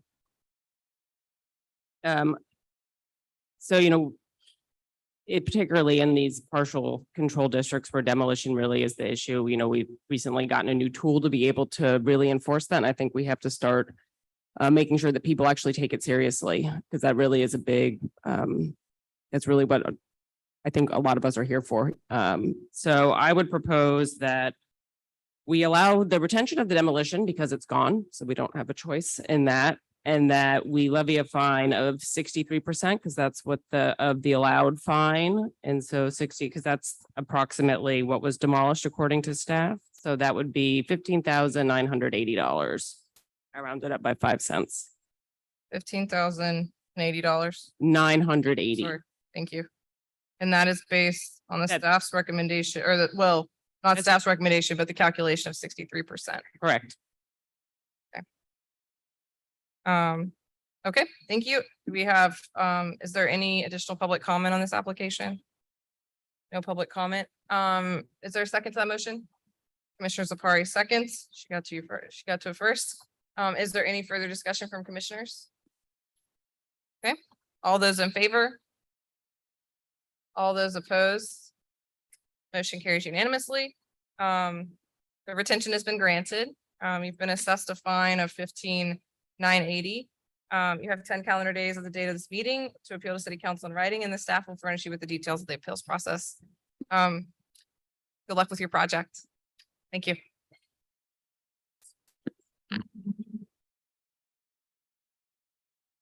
Okay, let's see, we're at item J 2234 Charter Street. Is the applicant present? Please step forward and state your name and address for the record. Melissa Garcia, 2234 Charters. Thank you. The staff will make their presentation and we'll hear comments following. This is an application for retention of removal of ridge tiles, installation of new standing seam metal roofing, removal of 2 masonry chimneys, and installation of a new rear covered porch at the rear of a contributing rated 1-story 2-family residential building without a certificate of appropriateness and full control Marigny. So I'll go through each of the 4 items individually. First is the roof ridge tiles. These are decorative and sometimes functional elements that help define the profile of a roof against the skyline and complement the building style. They're also visually important exterior architectural features that the HDLC guidelines encourage retention of. Staff would not have recommended approval for the removal if this work had been requested in advance. However, because the installation of the standing seam metal roof precludes the reinstallation of these tiles, staff has no recommendation and leaves approval to the request at the discretion of the commission. For the standing seam metal roofing, previous application for work at this address in 1993 confirms the original roof material was likely slate, and the hipped roof is highly visible from several points in the public right-of-way, including at the rear on Marigny Street and on Charter Street in the direction of street traffic. As per the HDLC guidelines, standing seam metal roofs are typically not appropriate for highly visible roof slopes, where the original roof material would have been slate, especially in higher style buildings. If the applicant had requested this roof material in advance, staff would have recommended denial based on these factors, and because the work would have also required the removal of the existing roof ridge tiles. Staff would have also requested a proviso that the roof be specified in a darker and less reflective finish, had the commission reviewed this in advance. Based on this, staff has no recommendation and leaves approval for the request at the discretion of the commission. For the chimneys, these are typically designed to complement the style of a building and its period in construction. The rhythm and placement of chimneys typically reflect the interior organization of a building and represents an important exterior architectural building feature. The applicant has noted that the 2 rearmost chimneys were damaged by a fallen tree during Hurricane Ida and subsequently removed without HDLC approval. Based on street view images, the chimneys appear to have been removed between February and November 2021. To date, no documentation on the condition of the chimneys prior to removal has been submitted. If this scope had been requested prior to removal, staff would have thoroughly investigated the condition of the chimneys to determine if they were structurally deficient and or beyond repair or reconstruction. However, since these have already been fully removed from above the roof down through to the foundation, staff has no objection to the request for retention. For the rear covered porch, the applicant has noted that the previously existing rear lean-to porch was not damaged during Hurricane Ida. However, it was deteriorated and was subsequently reconstructed in a new configuration without HDLC or safety and permits approval. While the porch addition is at the rear of the building, this area is highly visible from the adjacent vacant lot on the Marigny Street side. The ARC reviewed the rear porch at the January meeting and deferred the application for additional review, so the applicant could work with HDLC staff to refine options for modifying the porch roof and columns to be more compatible with the guidelines for these types of additions. Their specific recommendations were that the porch roof should be made discontinuous from the main building, so it appears more as a new and subordinate additive element, that the last bay of the roof is too low and creates an awkward condition where the roof appears to die into the ground. And this should be, the applicant should consider eliminating this portion of roof covering, replacing the solid material with transparent roofing material, or decreasing the pitch of the roof at this location so it appears more like a typical roof from the street, and that the porch columns appear diminutive in size relative to their height and should be increased basically through boxing them out to make them appear larger. However, the applicant has confirmed subsequently that they do not wish to follow the ARC recommendations and prefer the commission consider this request for retention of the porch roof as currently installed. While there would be a cost associated with making the recommended changes, this intervention would help make the rear porch more subordinate to the main building and with a roof form, detailing, and materiality that is more consistent with similar rear additions in the area while maintaining the square footage and functionality the applicant desires. Based on this, staff recommends denial of the request for retention and recommends the applicant continue to work with ARC and staff to refine options for modifying this area to be more consistent with the guidelines. The applicant, do you wish to address the commission? You have 2 minutes. Okay. As the ARC shared, my husband and I purchased this house last fall or summer. Hurricane Ida struck while we were in escrow, felling the tree and knocking over the chimneys completely. We were told by the previous owner that we would not have to rebuild them. Perhaps we were misinformed. Moving forward, we decided to replace the roof as it was an asphalt shingle roof over 30 years old and do work that would improve the preservation of the total structure. We acknowledge that the house is beautiful and historic, and the character defining features are really at the main street facade, as you can see. The rear yard or the rear porch was not really functional for modern use. It was very deteriorated and pretty run down. And so the extension of the roof and the rebuilding of the deck to be something more livable was the decision that we moved forward with. And the change in the ridge line and the clear visible rear wall of the existing structure, we think is very clear where the original structure stops and where the new porch starts, even though the roof plane may be continuous on one level, on one side of the house. It was always been our intent to preserve the historic architecture of this beautiful house. And it is a rare condition to have a vacant property where that reveals the entirety of our backyard. And unlike most shotguns in layout, we have this unfortunate exposure. In looking in previous records in the HDLC about this vacant lot, I did learn that the ARC did approve a 3-story building a few years ago to be developed on this land. And I would hope that development happens as it has been in this neighborhood with a giant hotel just around the block. I think development is good for this neighborhood. And I don't think that our our rear porch will be visible forever. And so with that, I respectfully ask for it to be retained. Not to mention, it would cost us a lot and we have run out of money. We're trying to finish up closing up the envelope, but we've stopped work and there's still some exposed areas of exterior work that we would like to close up as soon as possible. I've let you run a little bit over time, just Sorry. why, so let's reserve the rest of the time for comments if that works. Okay. Is there any public comment on this application? There's no public comment. Okay, so I have a couple questions. So when did you purchase the house? November, I believe, is when we closed. November of when? 2021. 2021. Okay. And are you an architect? Yes. Great. California. Wonderful. Are you licensed in the state of Louisiana? No. Okay. So your drawings are dated May 25th, 2022. Mm-hmm.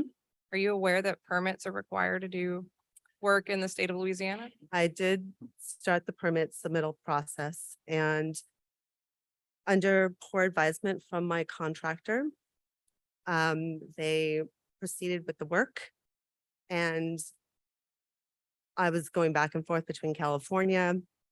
So I did not have full control. I So heard did your you, previous so, comments. so you're an architect, Yeah, not licensed in the state, and you are aware that building permits are required because you started the process. And then you decided to, I assume not, you don't have a building permit currently, or you, not yet. okay. I'm not real sure how to respond to you right now. And that I'm an architect licensed in the state of Louisiana. So All I architects have a- licensed are everyone is aware you need a building permit here. Yeah, I was gonna say, and you're licensed where? California. And they don't require building permits in California? They do. Oh, they do. They do. They- But They do, and they require them, they're much more stringent on their requirements in terms of licensure and a lot of other things too, but that's not what we're here today to see, but you did draw drawings on March 25th of 2022. And against your own best, you went ahead and listened to your contractor. And were maybe assumed that some of the things you wanted to do to your house wouldn't be approved. no, the advisement that my contractor gave me with the scope of work being what it was, a roof replacement, that could be permitted by the roof guy. All these things could be permitted by the contractors that were doing the work themselves. That's what I was told. And you so believed that? That they, or did you follow up to make sure that all the permits were filed and you had them posted on your door when the work was done? I trusted. I trusted. Okay. And that was Okay. not good enough. Um, Absolutely not. so if your building had been submitted for a building permit, your metal roof would have been denied, most likely given the visibility. It would have been denied. You've gone in front of the ARC on the 17th of January this month after an inspector noticed, and you can see that the ARC most likely would not have allowed your porch in its current configuration. That ARC, just so that you're aware, is, and so everyone watching is aware, the Architecture Review Committee is architects in New Orleans who sit on a board and volunteer their time to review projects and plans. So we have those notes from ARC, which I think is great that we received those prior to this coming in front of the commission.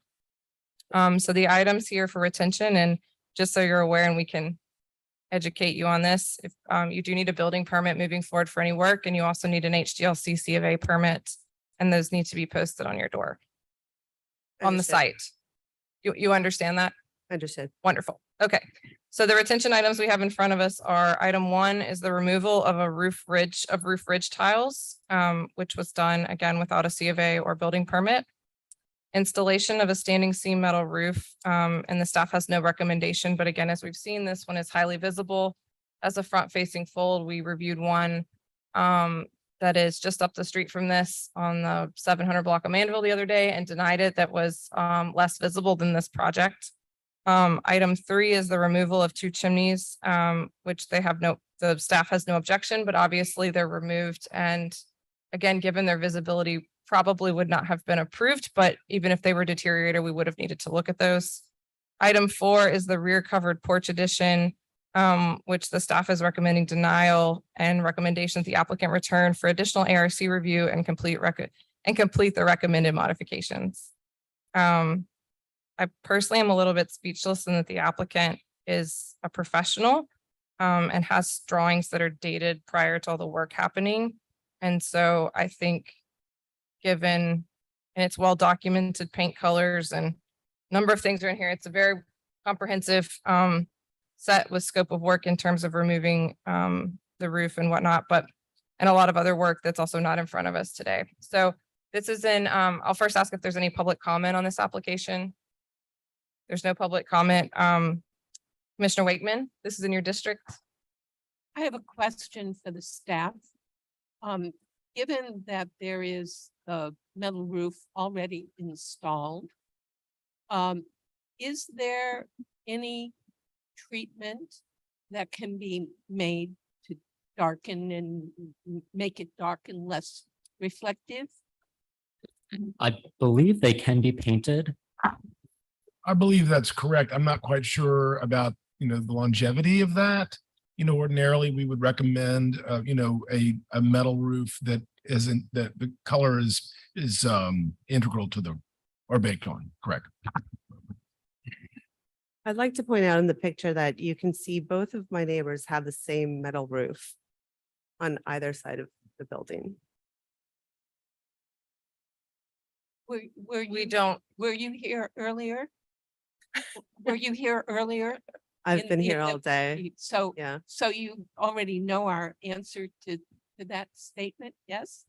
Yes. what is the answer to that statement? That we don't use the neighbors, just again, for public, just so everyone watching is very clear. And again, because you're a professional and if you practice in the state again, so you're aware as well, if you practice on any of your neighbors' homes or anyone else's to get a building permit. Yes. I also believe that building next door is new construction, so it would be held to a different standard. Thank you. It is new construction. Mm. I'm ready with the motion. Wonderful. Commissioner Wakeman, what's your motion? So on the items 1 and 3, that is the retention of the roof tile and the demolition of the chimneys, I make a recommendation that we approve the retention on those 2 items. On item number 4, the rear porch, I make a motion that we deny the retention of the porch and direct the applicant back to the ARC for approval.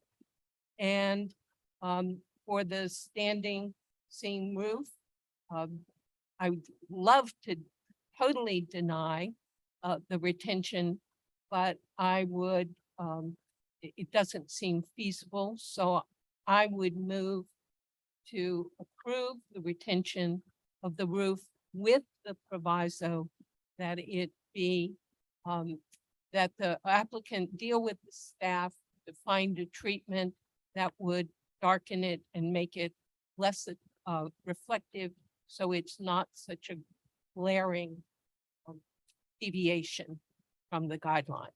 Thank you. I'm going to recap your motion just to make sure for the applicant that they're very clear, given we have, just to make sure. Item 1, removal of the ridge tiles. You make a motion to allow for the retention of the ridge tile removal. Item 2, the installation of the standing seam metal roof. You will allow for the retention. You're moving to allow for the retention of the standing seam metal roof and that the applicant will work with the staff to find a product and solution that is approved by the staff to darken the roof. Item 3, removal of the 2 chimneys. The motion is to allow for retention of the removal of the 2 chimneys. Item 4, rear covered porch addition. Your motion is to agree with the staff's recommendation and deny the retention of the porch, of the covered porch addition, and that the applicant return to the ARC for review and complete recommendation. And I would like to ask that you also add to that both for that they provide full details of the rear covered porch addition that are approved by the staff.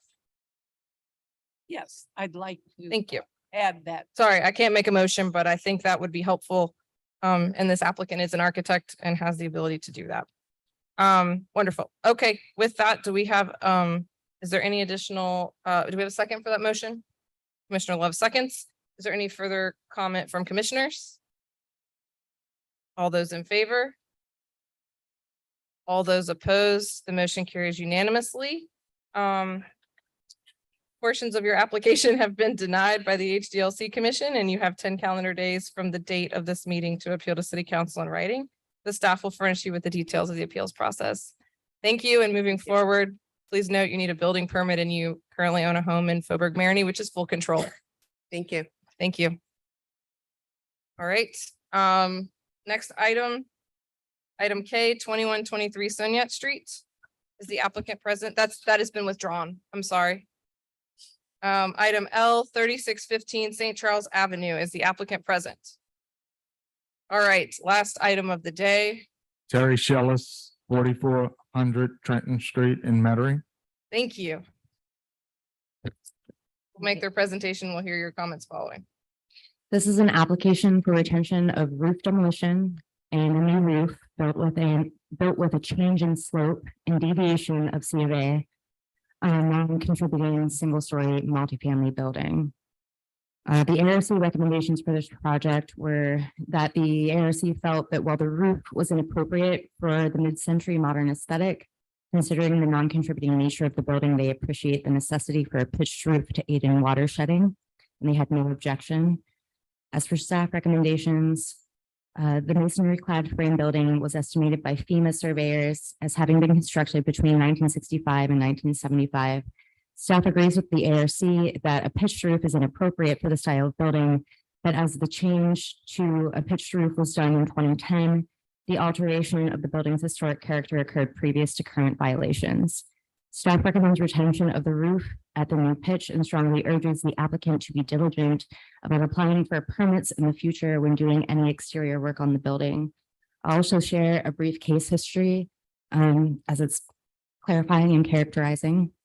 In 2010, the original flat roof on the building was covered by a low pitch roof sans permit. It was the same owner. Hurricane Ida had damaged the roof, and in 2022, another contractor began work without a permit that included a new roof pitch and hips that were not there previously. A stop work order was issued then. The previous contractor then applied for a non-structural permit that was never issued. A new contractor was hired on, and Mr. Hernandez did apply for a new permit. The HDLC staff requested verification that the new roof pitch matched the existing, and Mr. Hernandez told us that the previous roof was a 412 pitch and that the new roof pitch would also be 412. The HDLC issued a C of A based on the information provided for roof repairs, but not for a full roof replacement or pitch change, with all repair replaced to match existing. It then came to light that the previous contractor had begun work already. Mr. Hernandez estimated that 90% of the old roof had already been removed and that 30% of the new rafters had been installed. And then safety and permits alerted us that the pitch and roof line had changed, exceeding the current C of A and past permits on record. The HDLC did confirm through Google Maps and in person eventually that the previous roof pitch did not match the current one and that the previous roof was not hit and that it's visibly steeper. The HDLC inspector issued a stop work order at the property at that point. And then after that, Mr. Hernandez did confirm that the roof pitch did in fact change from 312 to 412. I will also add that this applicant has a history of working without a C of A at this and other properties. Thank you. So the applicant, do you wish to address the commission? You have 2 minutes. The original pitch is 3-on-12 and they replaced it with about almost 50% of it with a 4-on-12. And it's still in the framing stages. Do you have any other comments for us? Or- The owner will abide by the commission's. Thank you. Okay, so. Is the owner seated behind? Is that the owner or is there? I didn't know if, Yeah. sorry, I just want to make sure we have public comment or if anybody else wants to. Please state your name and address for the record. Craig Talbert, 1455 Exposition Boulevard. It was stated that we work all the time without a permit. Well, Mr. Dufour came out. I was trying to help my son because my 2 sons that own the property on Calhoun were out of town. So I tried to help him with that. I didn't do anything to that house. I don't even own the house. I was just trying to help my son. So he's saying that we're working without a permit. My sons were working without a permit. I wasn't working without a permit. I was just trying to help my son. Oh. But I just want to clear that. Just blame your sons, right? Well, I don't own the building. So you don't own the building, you're just here. So your sons live in. No, town? I'm not talking about this building. Oh, No, okay. we're absolutely wrong here. Oh, because- so you are, okay, good. No, We we're know you're absolutely wrong here because we fixed other roofs that we did not need a permit that was damaged, but I should know better. I've Well, only been in this business 54 years. And yeah, I did not know that we had to have it approved by your committee. oh, yeah, so, oh, definitely. Ignorance is Oh, man, I love it. I love when that, people. that's claim no ignorance. excuse at all, but It's- I am retired. Once again, I'm not trying to blame it on my general manager, but the roofer came out there and said, we need to pitch this a little bit more. So they did do that. And I'm retired, but I should know better. Should know what they're doing. There's no question about So it. just to clarify, the Craig H. Tolbert as the owner is not you, that is your sons, or that is you? No, You are the owner. Okay. Craig H. Talbert and my wife owns 3615 St. Charles. One on Wonderful. Calhoun that Mr. Dufour was saying that I violated. It's not even my house. My sons, one live in Dallas, the other one's in Europe. So I was just trying to help out and show the property to him that I knew nothing about whether my sons put up some sheetrock walls So- in the basement. Talking about the St. Charles Uh, Avenue. Yeah, let's stick to Okay. 3615 St. Charles Avenue. Okay. I'm happy to make a motion if you want me to. Well, I mean, I think in fairness to other applicants, we should at least deliberate for just a moment and then we can Okay. make a motion if that's Perfect. fair. So just again, everyone watching this, and there's a number of times we hear this. You've owned this building for a long time. This building, you were in the St. Charles Full Control District. And so, yes, you were under the guidelines of the HDLC. You're also required to get a building permit for, this does look like a significant amount of work as well. The case history is extensive on here, and I think to this, what the staff was stating is that there is maybe 12 bullet points or so on the screen that's up here showing attempts to try to contact an HDLC requests and contractors and things. So I don't know where the part about getting the permit and getting it approved and then following those instructions got missed, Mr. Tolbert, but you have to follow the instructions or you end up here. Yes. Okay. Agreed. And we've had a very long day and we would prefer that you don't end up here and you just follow instructions and don't involve us. Or what I assume is maybe your attorney next to you, because it's 4:30 in the afternoon. But with that, there's a number of items. I'm just going to read them out, and it sounds like Commissioner Red is ready to make a motion.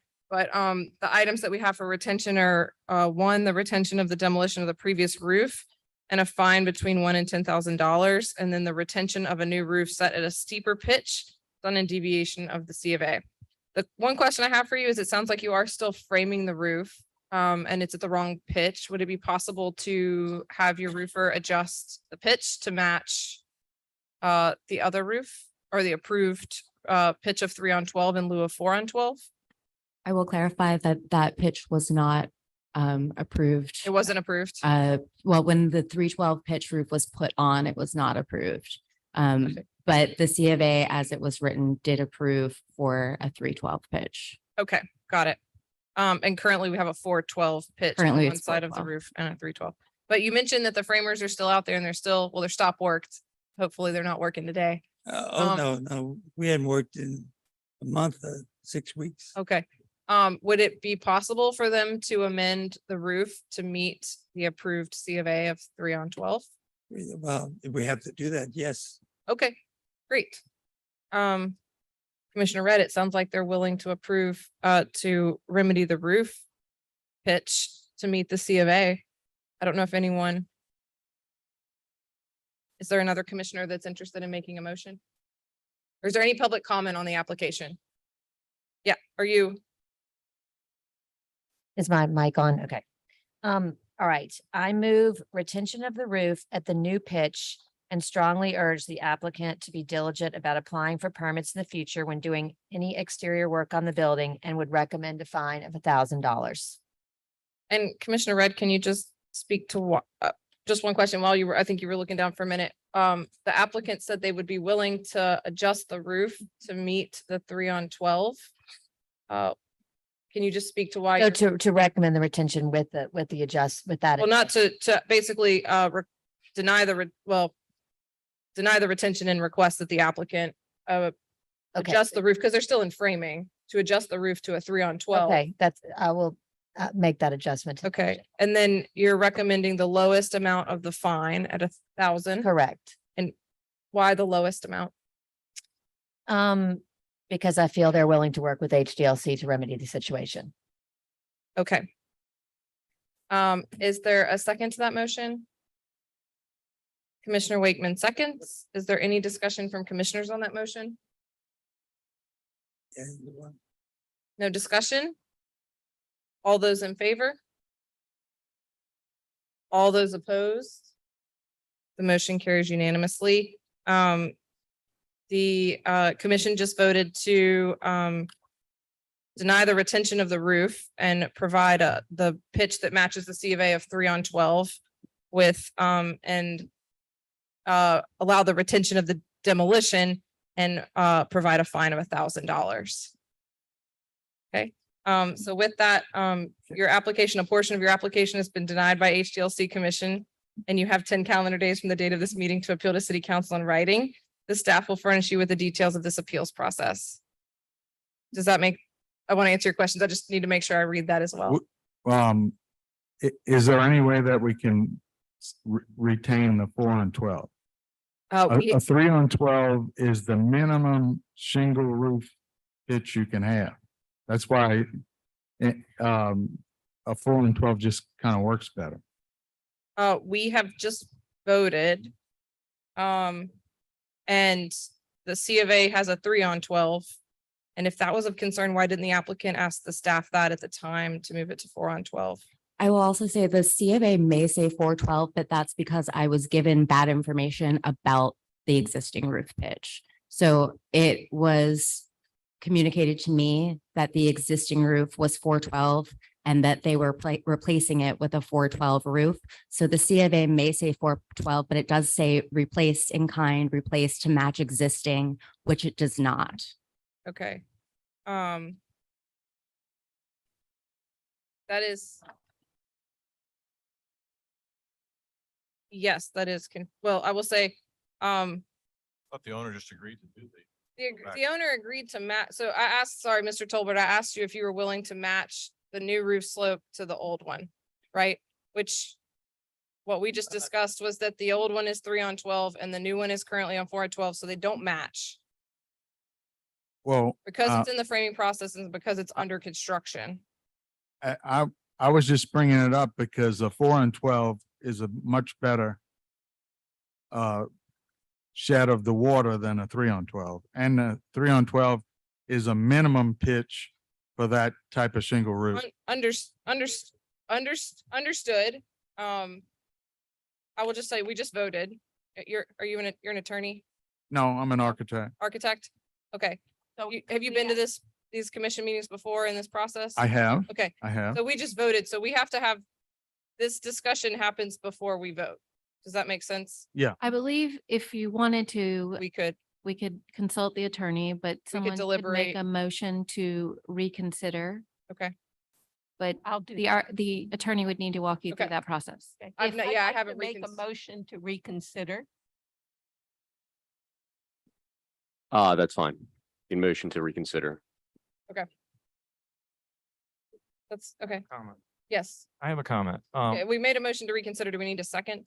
And a I'm vote? happy to make a second. for Commissioner Red discussion. makes a second. All those in favor? To reconsider? To reopen discussion?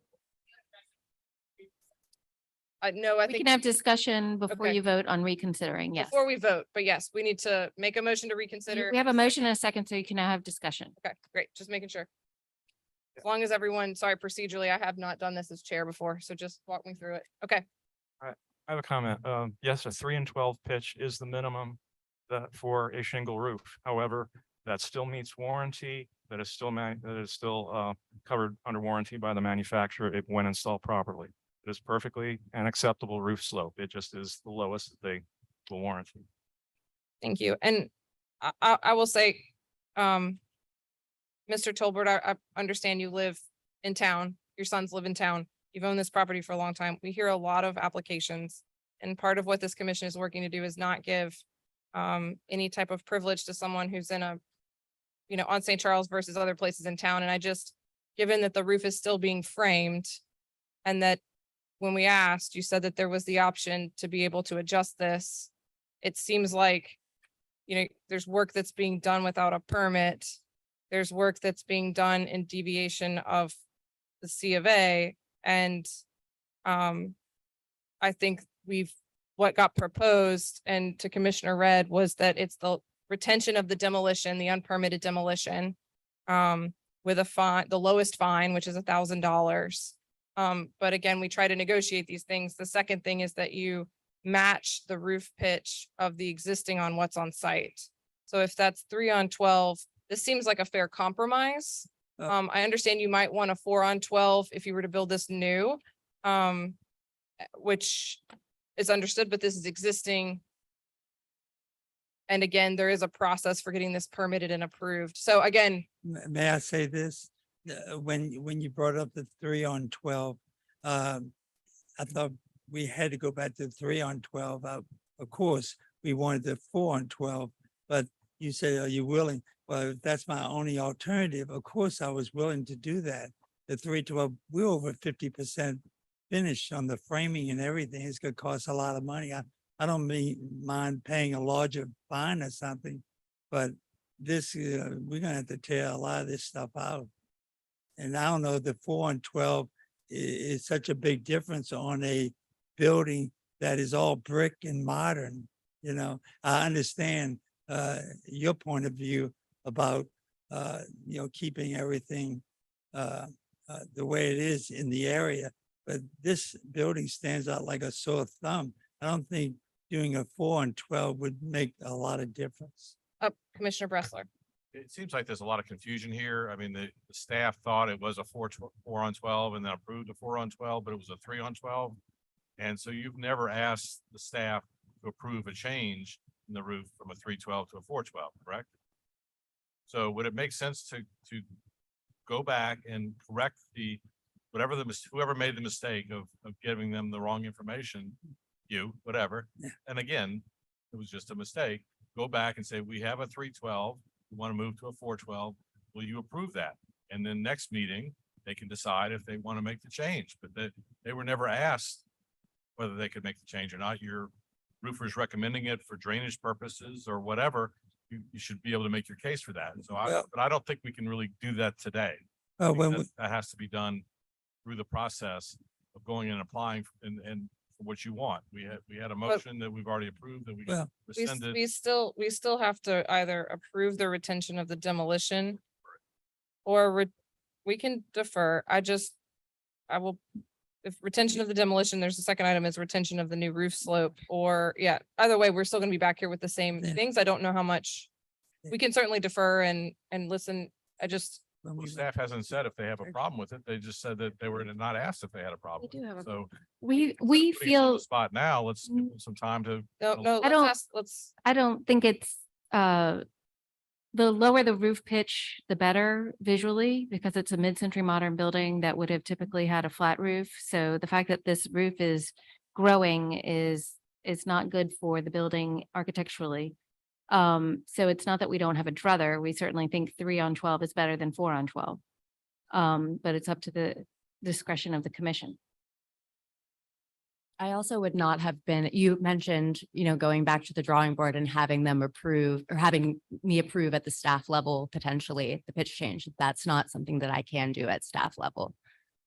I'm just very uncomfortable with this reconsideration and all this. It just seems like we're. Well, the reconsideration is to open the discussion about the 4-on-12.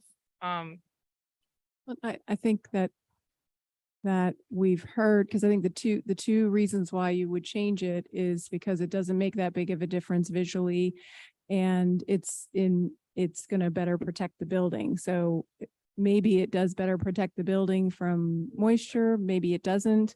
But we definitely have heard that it is not visually a better choice. So I think that's the reason why we would shift to allowing what's already been started and not. So I don't think there's much going back and figuring it out. I think that's the Just the motion that was approved for everyone is that there's currently a split. There was the original roof pitch and this has been increased. And so we're asking the applicant to go back. What was voted on was we're going to allow the retention of the demolition unpermitted and only assess a fine of $1,000, which is very low. That is the lowest you can do on the demolition number, a fine. And then the second item is the or to not allow the retention of the roof at 4-on-12, but require that the applicant go back to a 3-on-12 roof. And given that was also from, just they are still in framing and not completed with the work. So it's reconsidered for discussion. So we'll need to, yeah.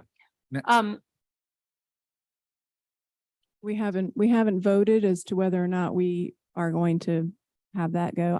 I don't see that I would change my decision, just to say that, because it's visually causing a problem, and that's, our purview. So. And I think again, just for discussion with the commission, is we have the fine structure is higher now, and this is under the old fine structure.